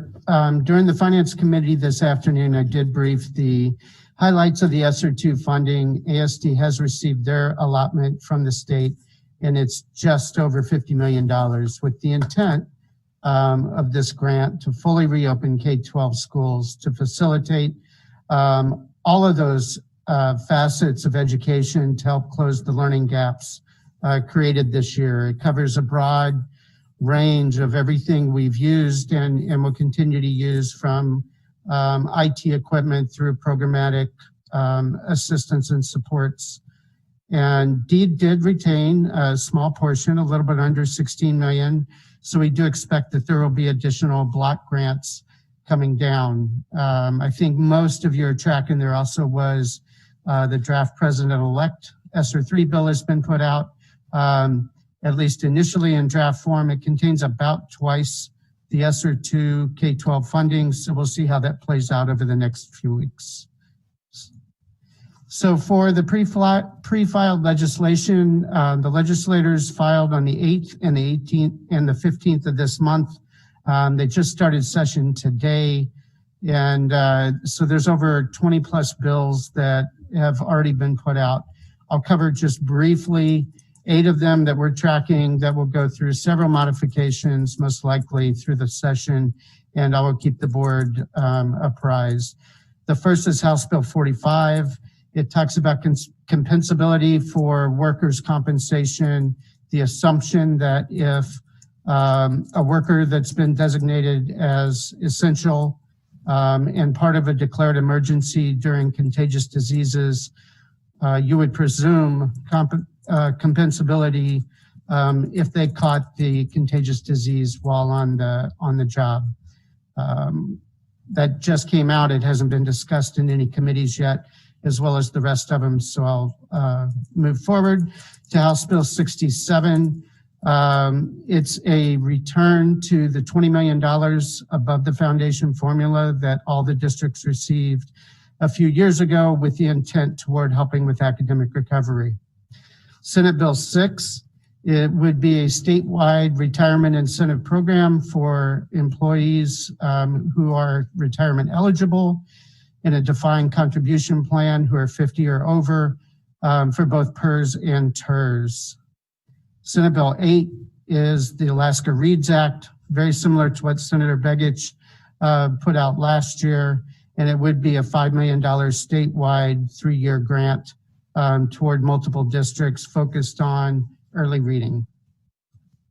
And actually, it is about reading, but it is called the pre-K. So I'm not sure that the pre-K is an acronym for reading for all kids or something like that. So the name of the bill is pre-K. It just is the Old Reading Act bill. Yeah. Right. So you are correct in your other title. Thank you. Senate Bill 15 is a bill put out just this past week. And it's really for elected leaders, assembly members, board members, et cetera, that they could incur a $1,000 civil penalty for violating the Open Meeting Acts. I put this out really for the information for school board members. We would certainly make sure that we don't violate those within the district, but wanted to make sure you were tracking it. Senate Bill 16, both Senator Begich and Senator Gray Jackson from Anchorage would proposes an increased minimum wage to $15 an hour statewide. Senate Bill 18 is an elementary class size reduction bill, currently unfunded, but it proposes a 5-year grant for districts who can come up with a plan, work through deed, and get approval to start reducing class sizes for grades K through 8. And finally, Senate Bill 42 is really a pretty broad bill focused on early education and reading, staffing ratios, and really a big piece of it is the course credit for those students, especially high school students, who could get classes or certifications outside a normal school day and still receive course credit for those. So barring any questions. Those, we wanted to just publicly share those again, knowing that we will be following these and there's lots of things to discuss at the state legislature, and those do include education and impact on education. I just want to close by sharing, there was a public testimony on social media this evening, and I do encourage, I shared with our team here, if you have an opportunity, seeing the movie Social Dilemma. It is a Netflix movie on social media and its impact and the use of AI or machine thinking to create a reality. So very good. I encourage parents to watch it with your children if you'd like, especially your teens. It's pretty powerful. And I just want to end again with a thank you that the well-being of a community, the strength of a community is really based on its ability to take care of its young, as well as take care of its seniors or its elders. And I share that ASD after this last week was really involved in both of those, and I'm proud to do that. And so thank you, school board, for supporting our venture into giving the vaccines. And tomorrow, with the start of school, it will also be taking care of our young. So thank you. That concludes my report. Thank you. Board members have any questions or comments for Dr. Bishop? Member Marchette, you are up. So I just want to kind of support what Dr. Bishop said. I know no other organization in this city that can give out 1,000 vaccinations in one day. You know, I have heard that possibly vaccinations are given out so that it's equally distributed between sites. However, when you have an office that can only give out 20 to 40 vaccinations a day, and you have an organization that can do 1,000 a day, I think it's more important that we are thinking about our community and getting them vaccinated as soon as possible and doing what's best for our community and moving forward with this, with hope and moving forward so that we can move forward. So I just like to throw that out there that I'm hoping someone's listening and that they will think about this. The next comment I wanted to make was I am kind of disappointed about today too, but I understand about the roads. I've been invited to Lake Hood by the principal and assistant principal, and I'm so excited. They're both excited to have me there. I'm going to be visiting the school and seeing firsthand our students coming in, and then I'm also going to be visiting Creekside Park, which I've been invited to both of these schools. And as I said before, I walk the talk and talk the talk, and if I'm asking teachers to come back, I'm going to be there. So thank you. Thank you. Next up, Member Mitchell. Thank you. I had a couple of questions. One that I was planning to ask, and I'm not exactly sure what the status is based on Ms. Patronus's presentation, but I know that, or I'm fairly certain that we were offering testing for any teachers or students who were planning to come back to school. And I'm wondering if we were able to do that, and if so, how many took advantage of that, availed themselves of that opportunity. And then I also had a question about the number of elementary students who are coming back. Do you want me to ask that one now as well, or should I follow up with that? Well, let's give Jen Patronus a chance to answer the first question, and then we'll follow back around for your second one. Through the board president to Member Mitchell, we did encourage staff and students to get tested last week prior to returning today. However, we encouraged them to go to the Muni established public testing sites, and we did not receive those results, and we're not privy to that information unless they share it with us. Okay.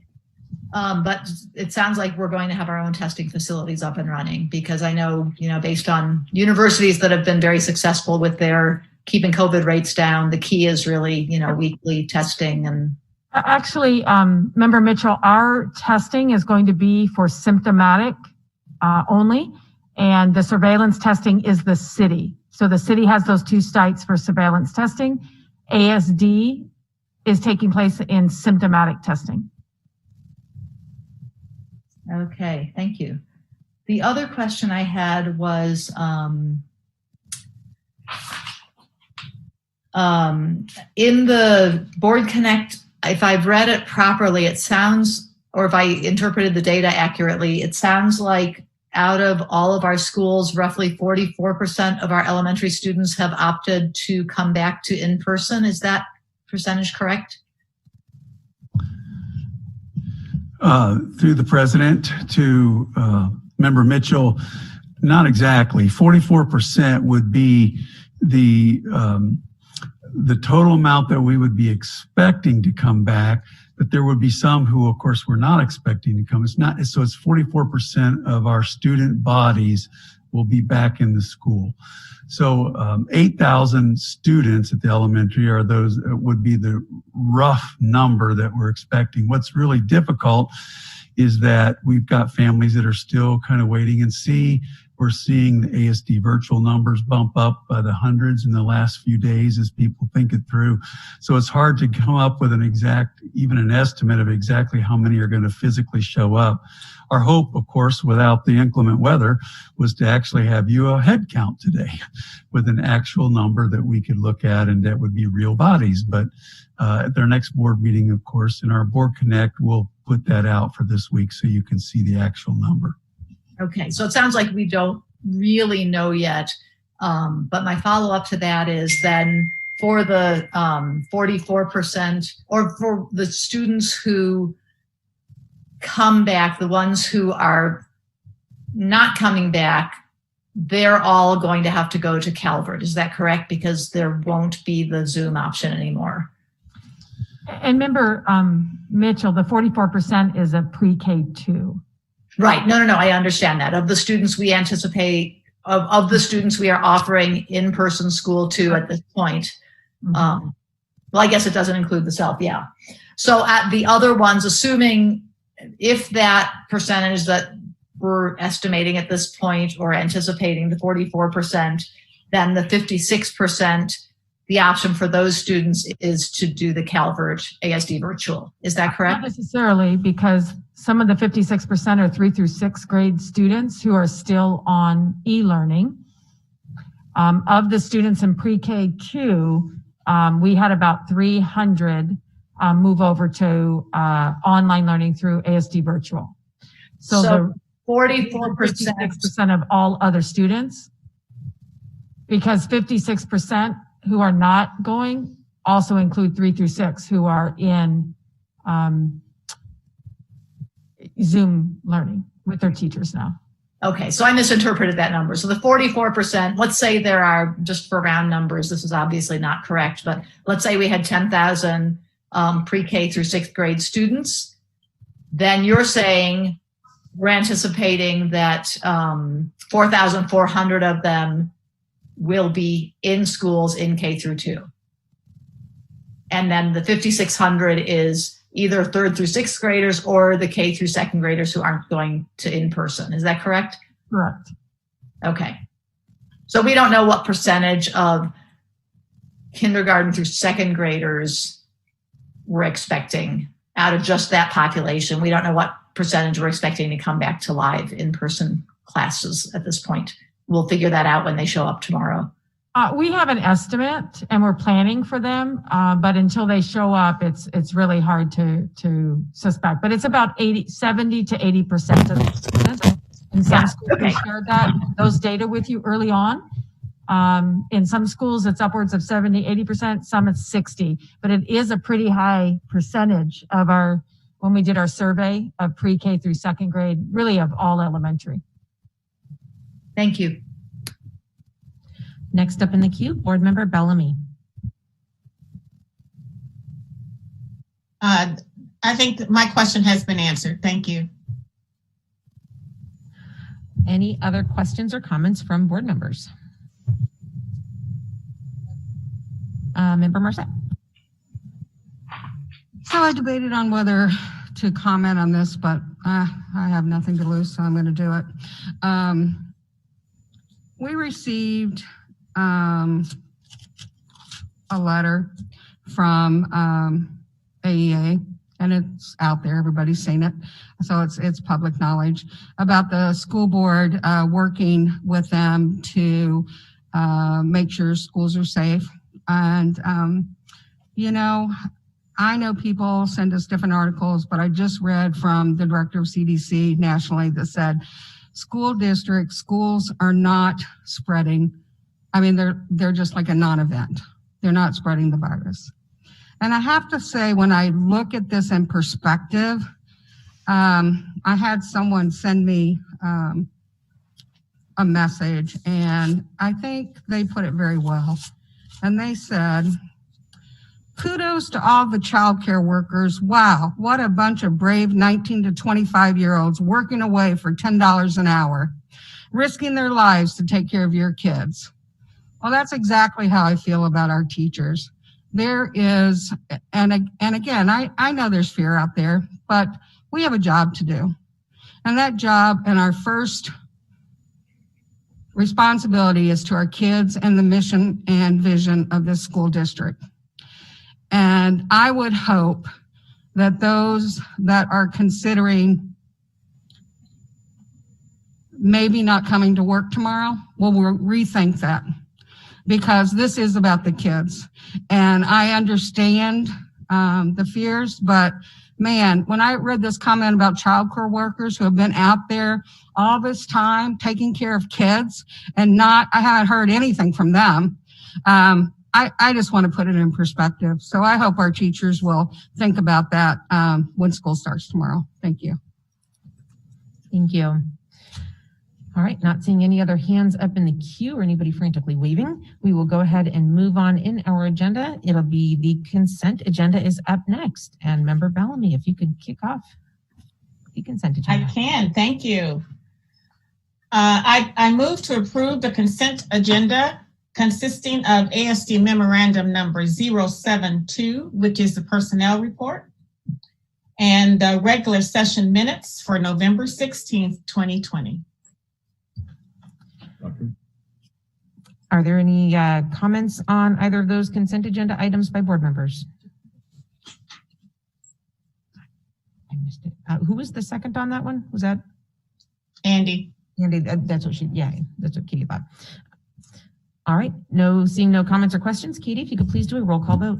Member Mitchell. Member Marset. Yes. Member Holloman. Yes. Member Hildy. Yes. Member Donnelly. Yes. Vice President Bellamy. Yes. President Michaelis. Yes. Madam President, Yes, Member Donnelly. thank you. I just want to make a point of personal privilege. My hand raising function is still not working. Okay, we were wondering that earlier. We'll keep an eye out for you and listen. And I believe the consent agenda passes with 7 yeas and 0 nays.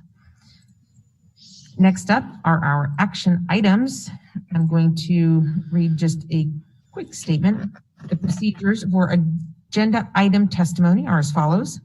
An action item memo is first introduced by the Vice President, and if seconded by another board member, I will open the floor for public testimony. If you've signed up in advance, you will be called on in the order in which you were signed up. You will have 3 minutes to testify.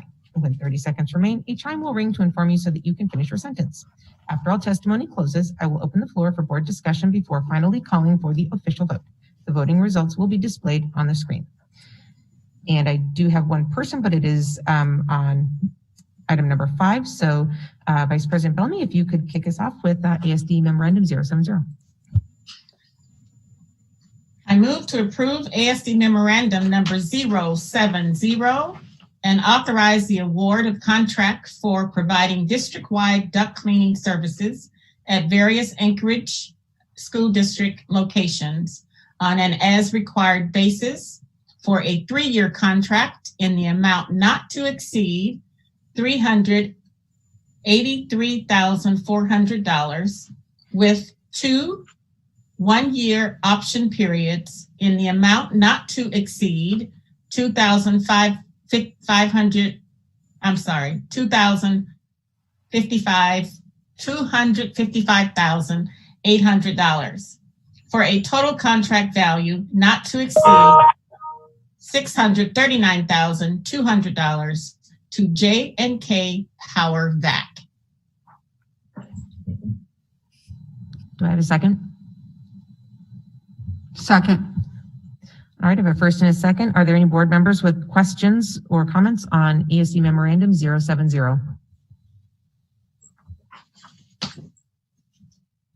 Oh, Member Marset. So I did have a question about this. When we do duct cleaning, is that like during the summer when students aren't in school? I'm just not sure what the process is for that.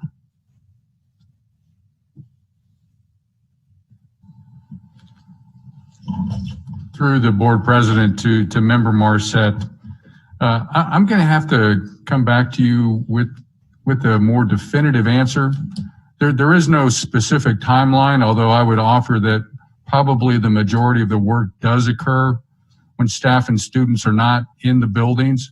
But if there's a need, this contract is available for us to bring this contractor in to take immediate action if necessary. But I'd be happy to have Mr. Hargraves follow up and give you a more definitive response to your question. Yeah, just to follow, I just didn't know, like, I don't know what it involves to do duct cleaning, so I don't know if it's like particles fly through the air or, I don't know. So I guess I'm just asking. So I appreciate your follow-up. Thank you. Any other board members with questions or comments? Seeing none, Katie, if you could please do a roll call vote. Member Hildy? Yes. Member Holloman? Yes. Vice President Bellamy? Yes. Member Donnelly? Yes. Member Mitchell? Yes. Member Marset? Yes. President Michaelis? Yes.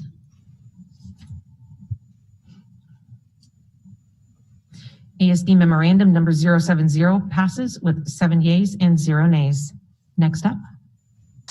I move to approve ASD memorandum number 074 and authorize the superintendent to redirect $5.3 million from the 2015 through 2018 bond project balances to earthquake recovery capital projects.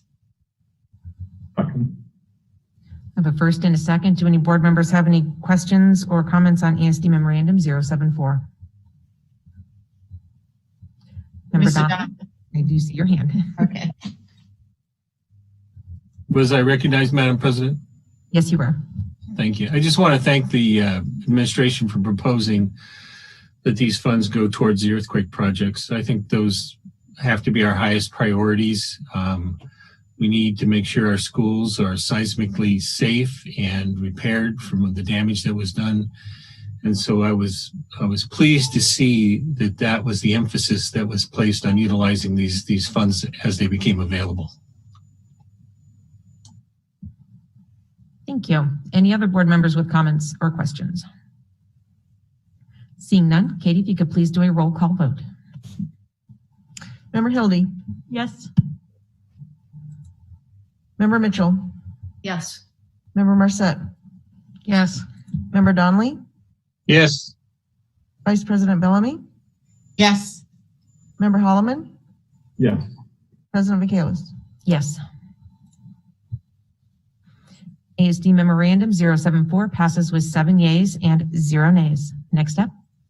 Next item, I move to approve ASD memorandum number 073 and authorize the allocation of up to $200,000 from the 2019C unallocated capital project interest capital project interest earning funds to apply to the Orion Elementary School roof replacement project. I have a first and a second. Do any board members have any questions on ASD memorandum 073?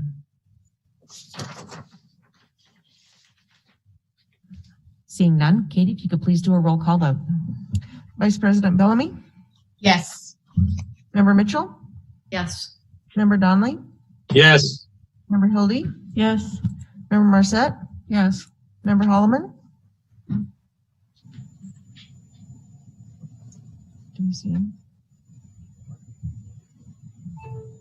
Member Holloman? I don't see your videos if you're giving oops. Oh. Very good. Thumbs up. Okay, thank you. And President Michaelis? Yes. And ASD memorandum 073 passes with 7 yeas and 0 nays. Next item. Next item, I move to approve ASD memorandum number 080 and adopt the tentative agreement between the district and the Anchorage Principals Association, also known as APA, which will establish terms and conditions of employment for individuals in this unit during the period between July 1st, 2020 and June 30th, 2023. Second. I'm sorry, one more time on the second, I couldn't hear. Dina Mitchell seconded. Thank you. All right, I have a first and a second. I have one person who has signed up to speak on this ASD memorandum. It is Patrick Freeman. And sir, are you on the line with us tonight?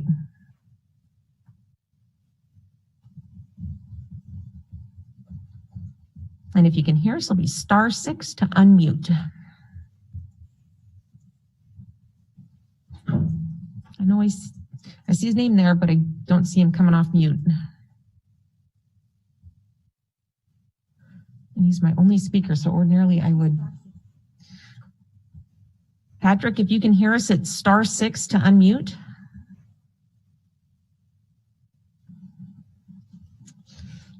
Okay, I was there to give him an opportunity. I don't quite know what to do. Okay, Patrick, the other thing you can try is if you can hear us but can't get unmuted, if you want to hang up and call right back in, we'd love to hear from you.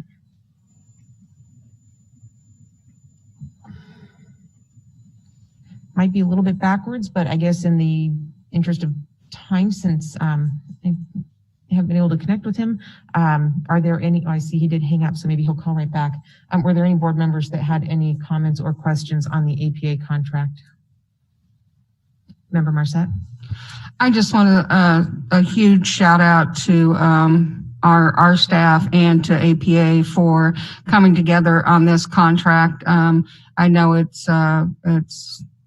been difficult, and there's been a lot of going back and forth, but I am truly appreciative of everyone that has put this contract into motion. Thank you. Thank you. Still waiting to see if Patrick calls in. Were there any other board comments or questions? Dr. Bishop? I know that our team has recommended the board approve it, and I just want to put an exclamation point on that. And I am really happy about this. And hopefully, in my stalling time, Patrick is on board.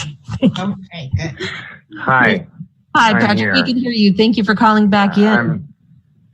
I'm sorry about that. I wanted to say good evening, Anchorage School Board. I'm Patrick Freeman, proud principal of Willard Bowman Elementary and president of the Anchorage Principals Association. Tonight, Dr. Bishop spoke about the importance of grades and student learning to board members. In the next couple of months, your Anchorage principals will lead all ASD schools back to in-person school during challenging but improving community health times. The principal position is a very difficult one and has increased in stress and demand since the pandemic and racially tensions times. Many who have not been in a school leadership position do not understand this demand. To describe what principals did before the pandemic and these tense times, what we do now today is unfathomable to many. Despite these increasing challenges, Anchorage principals have been resilient in expressing opinions and following through with the direction of the school board and ASD leadership.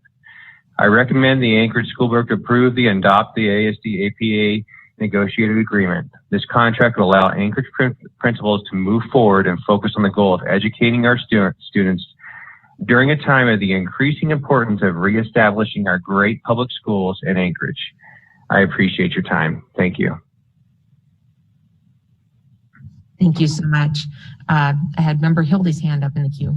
I just wanted to share my excitement for this. I know so much hard work was gone into getting to this day, and I'm just very proud of everybody who worked. And just to recognize, being a principal is hard in normal years. This year has just been, and I know Mr. Freeman mentioned it, just unbelievable. The challenge, the leadership required to lead a school, parents, everybody with a different view, everybody, really suffering too, like people, teachers, staff, everybody's going through hard challenges, and they're leading everybody through that as well, on top of working toward academic gains and now re-entry.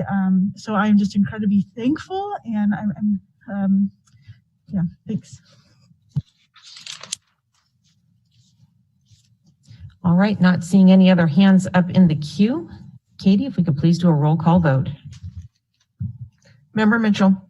Yes. Member Marcette? Emphatically, yes. Member Holloman? Yes. Member Hildy, Yes. Member Donnelly, Yes. Vice President Bellamy, Yes.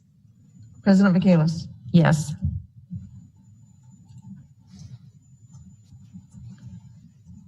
Pleased to announce that ASD Memorandum 080 passes with 7 yeas and 0 nays. That concludes our action items. Next up on the agenda are non-action items. There are 2 items there. Are there any that board members wish to pull for discussion today?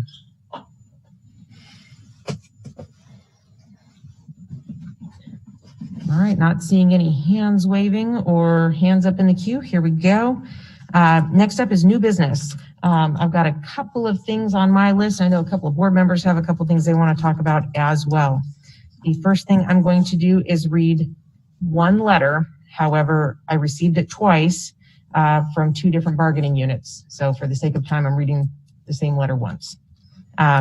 Dear Andrew, who is our Senior Director of Labor Relations, pursuant to the terms of our current collective bargaining agreement, kindly accept this as sufficient notification of Teamsters Local Union 959's desire to open the collective bargaining agreement for the purpose of review and or amending all articles, appendixes, supplements, addenda, and or letters of understanding of such agreement. Teamsters Local Union number 959 will be negotiating a collective bargaining agreement with your company that may affect area and industrial standards as well as other Teamster members. The Public Services Division, affiliated with the International Brotherhood of Teamsters and Joint Council of Teamsters number 28, have a constitutional responsibility to assure that their affiliates preserve and protect area and industry standards and not take any action that adversely affects the interests of any Teamster members. Consequently, any proposed collective bargaining agreement with your company must be reviewed and approved by Joint Council of Teamsters number 28 and the International Brotherhood of Teamsters Trade Division prior to being submitted to affected members for ratification. This approval process shall not delay reaching an appropriate agreement. Please contact Business Representative Derek to schedule a date and time your representative will be available to meet. Sincerely, Teamsters Local 959, Gary Dixon.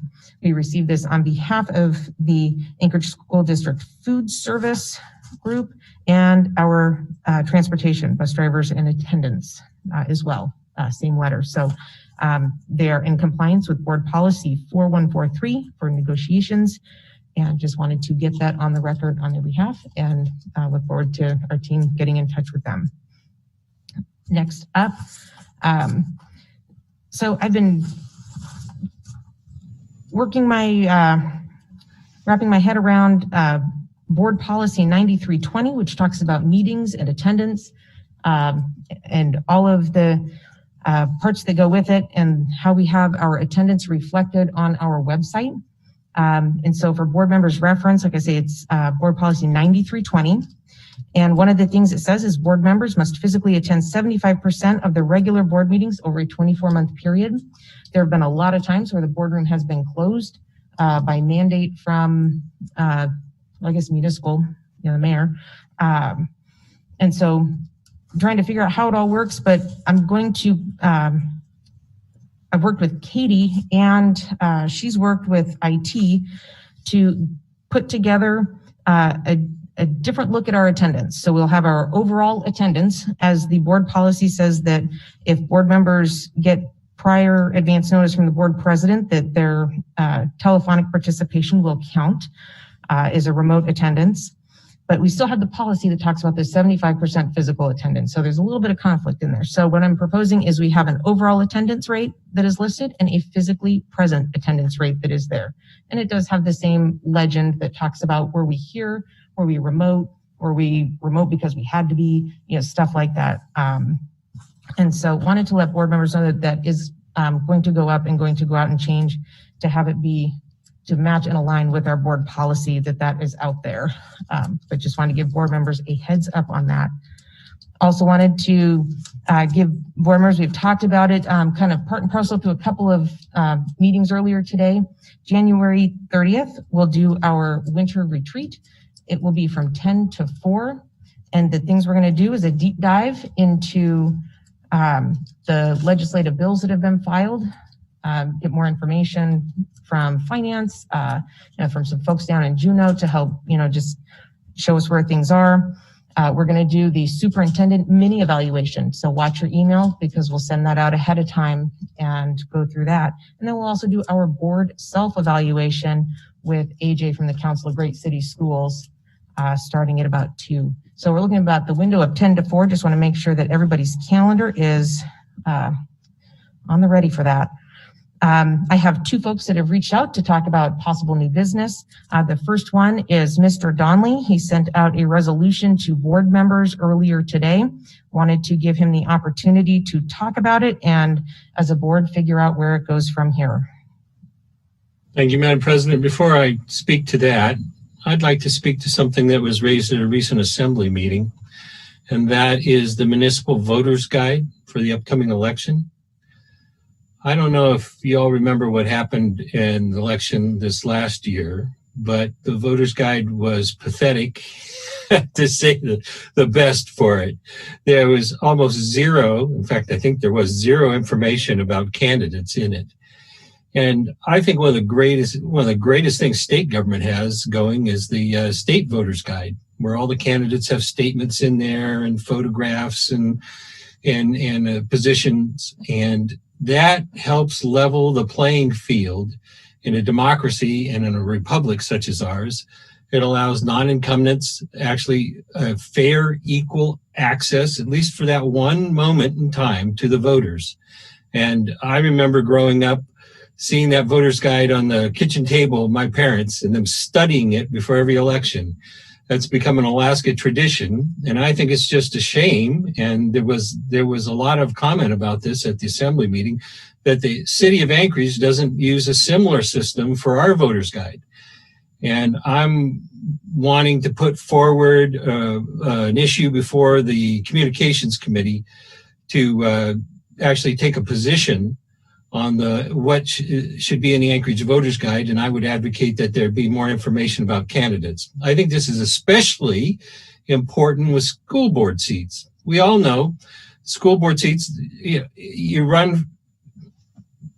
I think the vast majority of our citizens are not aware that our school board seats are not by district. They're the entire city of Anchorage. And to try to finance a campaign like that is incredibly difficult. It's like running for mayor. It's the same parallel as running for mayor.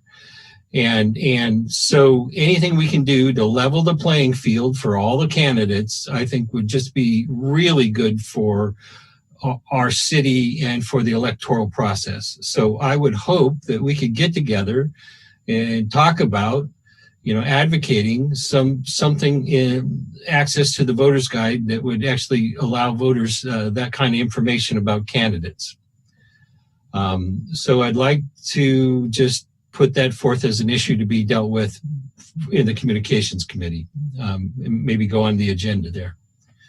All right, so the first thing I'd like to do, that's one topic, trying to get the will of the board. Would the board like to see participation somehow in, candidate profiles with the city or something like that, go to the communications committee as, something to discuss? Member Hildy?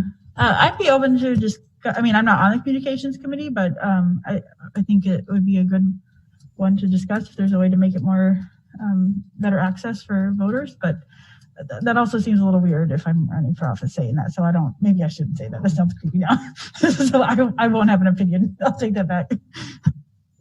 Member Marset? We already do. We have training for school board candidates if they'd like to attend. I just have a tough time when we're returning to school. We've got an anti-racist policy. We have so many other things going on. I don't feel this is the time to take out of our schedule of representing and advocating for students to take on this type of project. So I would not be in favor of it. Member Bellamy? Thank you. I think in keeping with our practice, board members can bring things forward. We discuss them, and if it makes it out of committee, then that's what we go with. So I'm not sure I even understand the issue as it's presented tonight. Although I am for giving people more information. how that might be done and what our resources are, that's a discussion, I think, for the committee. Thank you. Member Bellamy, as chair of the Communications Committee, is this a topic that you would be willing to put on your next agenda to just have a discussion, see where it goes? It is a topic that I'd like to research further and discuss, yes. All right, then I will hand that off to you. Member Donnelly, did you have one more thing you wanted to discuss? Thank you, Madam President. Originally on the agenda tonight was going to be a resolution that I had prepared. The subject matter is that on December 18th of last year, the United States Justice Department filed a felony criminal complaint against a Zoom employee for working with the Chinese Communist government to use Zoom to censor multiple public meetings in the United States of America, where criticism of the Chinese communists was expressed in those meetings. Obviously, we're heavily reliant on Zoom here.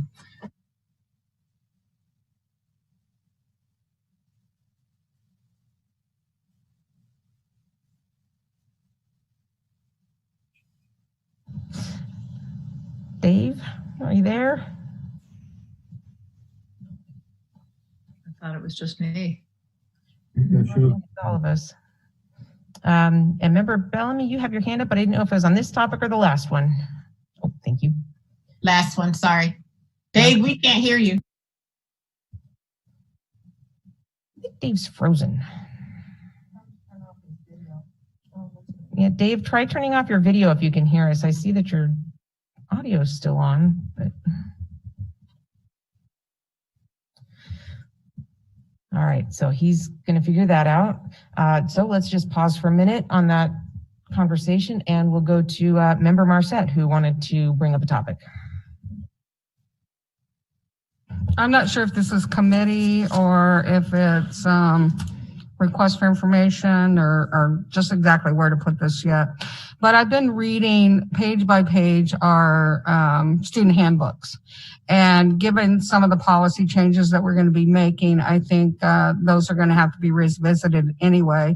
One of my concerns is, as I'm reading, I don't see anything in there. You know, we talk about giving appeal process.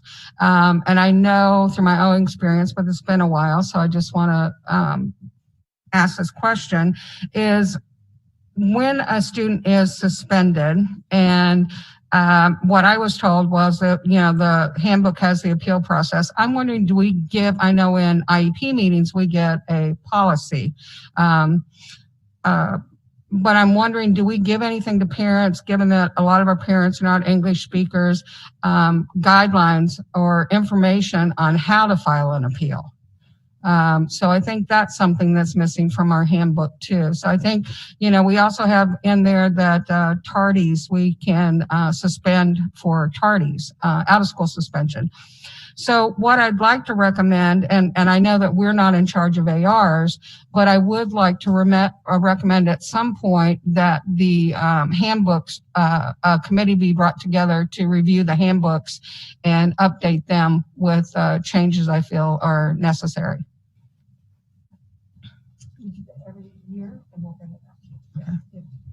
I didn't hear that. Through the board president to Member Marcette, the handbooks are reviewed every year at the end of the year, and we will bring up the suggested changes from the board about the kinds of things we'd like to see in accordance with policy. Okay, so we can do that. And bless you. And I'll get the protocol that you talked about in regard to suspensions to you. We'll respond to that as well at each level. Thank you. All right, so that was all that I had for new business. Member Bellamy. Yeah, I just wanted to remind or at least ask the superintendent whenever it's convenient and not you know, interfere with reentry. If we could get feedback from our principals on how they are doing the restorative justice practices.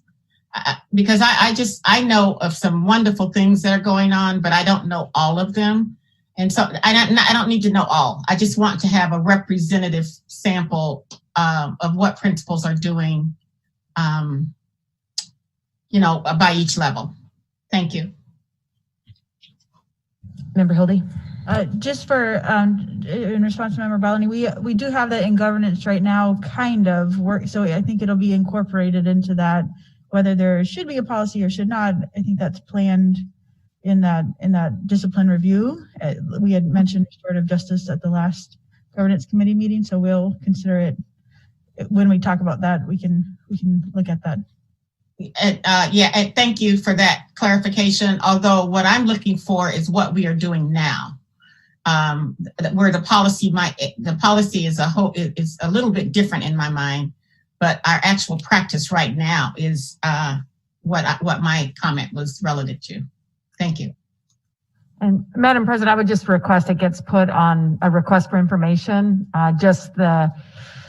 We are literally all hands on deck in getting school started, working with the testing as well as the vaccine in the near future, but would happy at the similar time that it's discussed to be able to share. Generally, I think secondary especially likes to share their practices with the board and what they're doing. We've had some principals come and share as well, but I think the impact and the focus right now, if we could keep it and then put that on the RFI for future. Thank you. We'll do that. Member Marset? So I guess I would say too, if you go out there and look at the statistics for suspensions, I mean, of course we haven't been in school, so there's really nothing to compare it to except for, last year and then compared to year before that, but we really don't know how that's going to progress in the following year. So, I've been a real advocate for looking at that, and I do follow it very closely. But I agree with you. It's going to be very hard to look at what we're doing now because we're definitely not doing what we would normally do. So.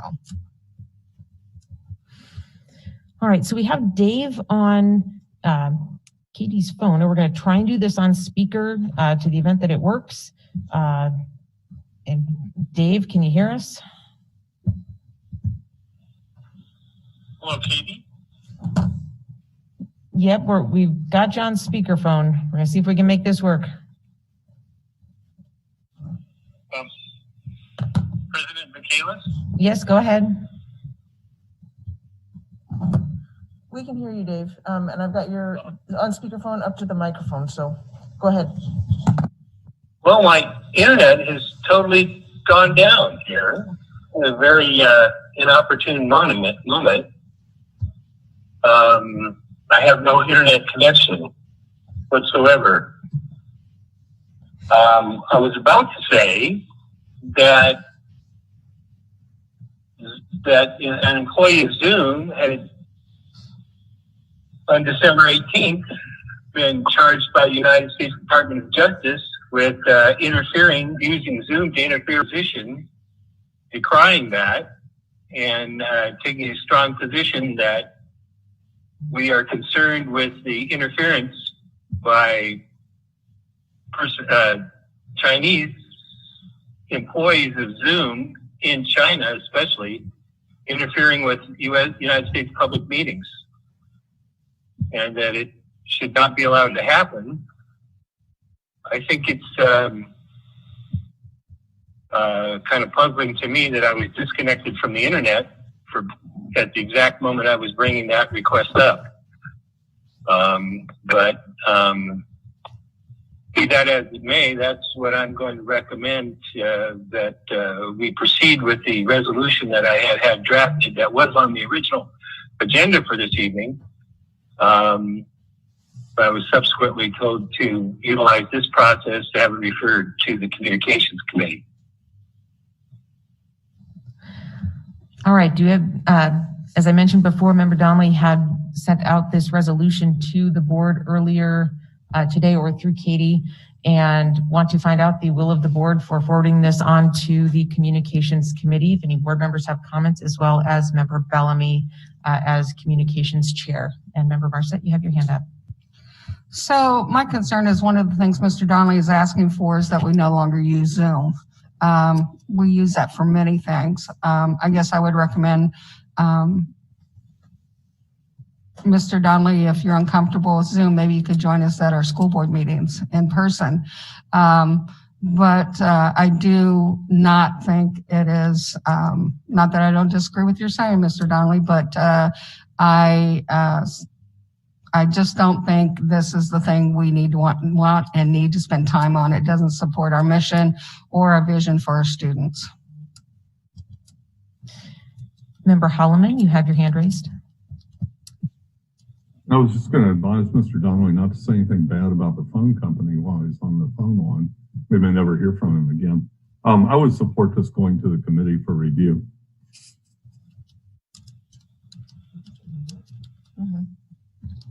Member Bellamy, did you have any thoughts now that you have a first and a second for a discussion? No. Michaela, it's really hard for me to hear what you're saying. I apologize, but I'm glad you can hear me. It's hard for me to hear you.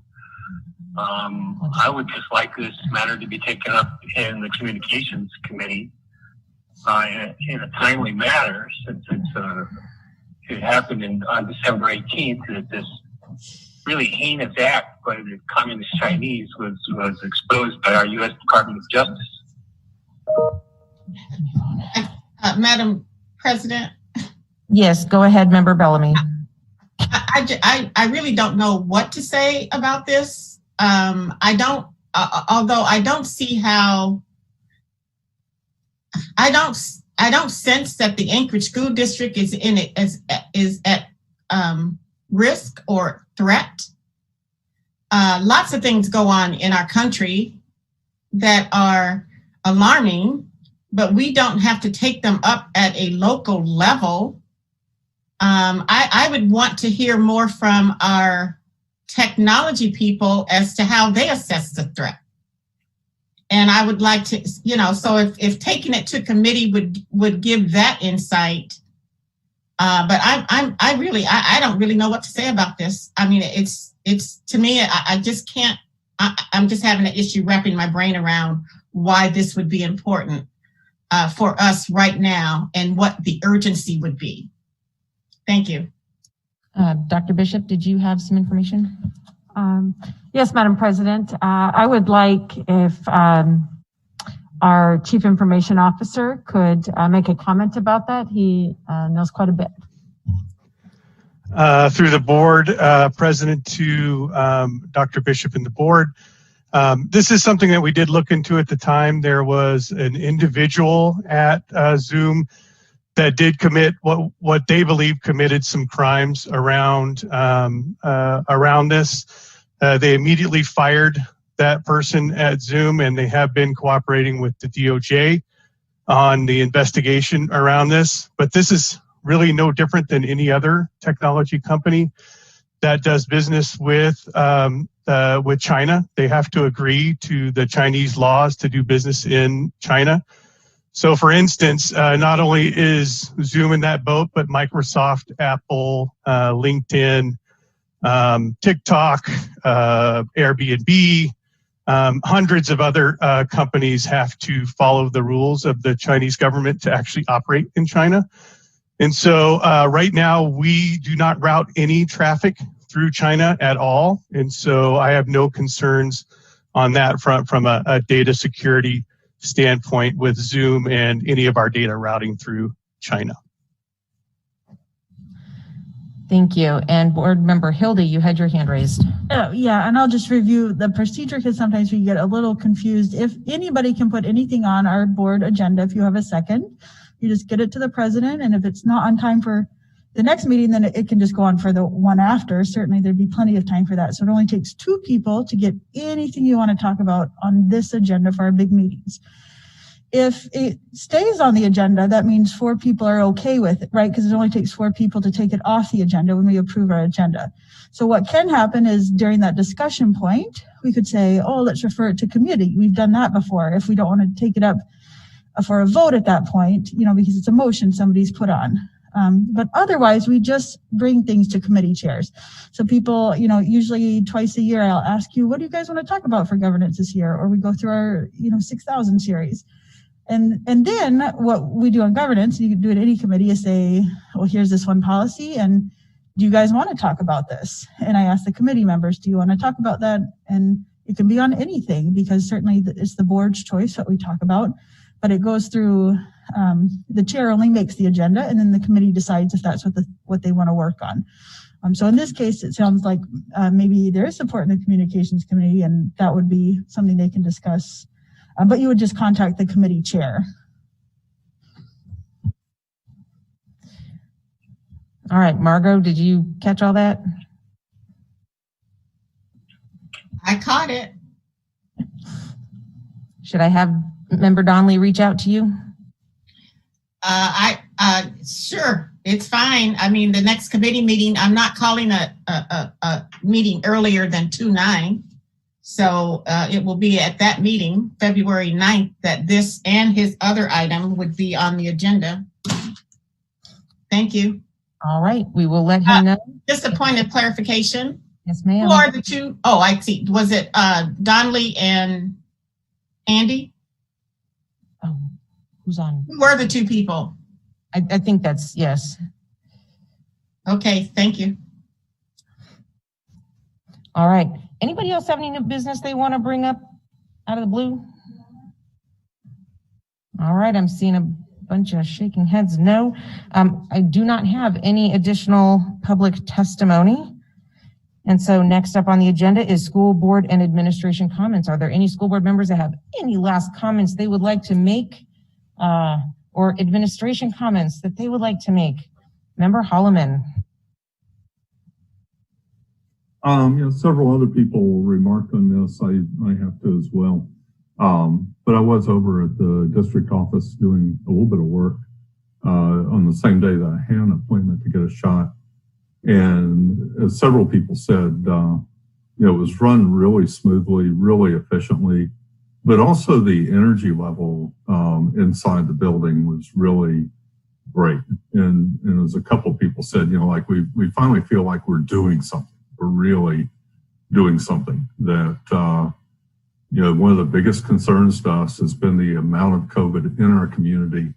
This is an opportunity to actually help knock that down, which will make every single thing we do safer. And I really applaud the administration for taking the steps to ramp this up, as well as everybody that staffed it was just really alert, really focused on the people that were coming through. And of course, there's a lot of concern about people having reactions and being prepared to deal with medical emergencies. It's not simply just getting a stick in the arm. People had to be watched. They were walked through to get their next certificate. As a lot of you know, I spend a certain amount of time on social media, and I spend a certain amount of that time talking to people that don't usually have very nice things to say about the Anchorage School District. Everything I have seen has been positive. Everybody that came into contact with it was just really impressed with how it was carried off. And that has long-term benefits for us. So to Jen, Head of Health Services, to the Superintendent, and to Tom Roth, you guys were key people that I saw out there, but also all the staff participating, whether they were just forming people in the lines, working a desk, everybody, I think, really made the community feel welcome. You just don't expect people to be that happy about getting stuck in the arm and sent on their way again. But the feedback from the community has just been positive, and you all made us look really good that day. Thank you. Thank you. Next up in the queue is our student rep, Emily, who, before you speak, I just want to say I am so very sorry, because this is the first time we have seen you in just a while, and we didn't call for any of her votes tonight. So I'm so sorry about that. We will make sure that I have a big Post-it note for all the future meetings going forward, because that's why we want you here, so we can hear from you. And so please speak, share. No problem. It's all good. I just wanted to say that obviously Student Advisory Board was really thrown by the pandemic and everything. And so we weren't able to give you guys a student voice for the first semester. But on behalf of the students, I think that everything is going as well as it possibly can given the circumstances. And we're really grateful for all of the hard work that our leaders are doing so that hopefully we can get back in the building safely and as soon as we can. Personally, I'm really looking forward to getting back in the building and really thankful for all that you guys have been doing because it's crazy times and I'm in awe because there's so much work that goes on behind the scenes that I don't think that lots of students realize, but we're all very grateful for. And so I want you guys to know that on behalf of the students, we're very thankful. You guys don't hear from us all that often, and I'm here to try and make sure that you do. And yeah, thank you. Dr. Bishop.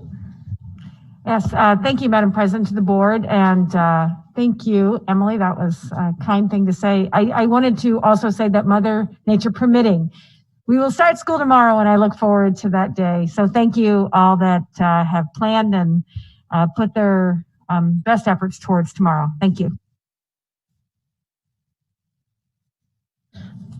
All right, I don't see any other hands raised in the queue. At this time, I would entertain a motion to adjourn. I move to adjourn.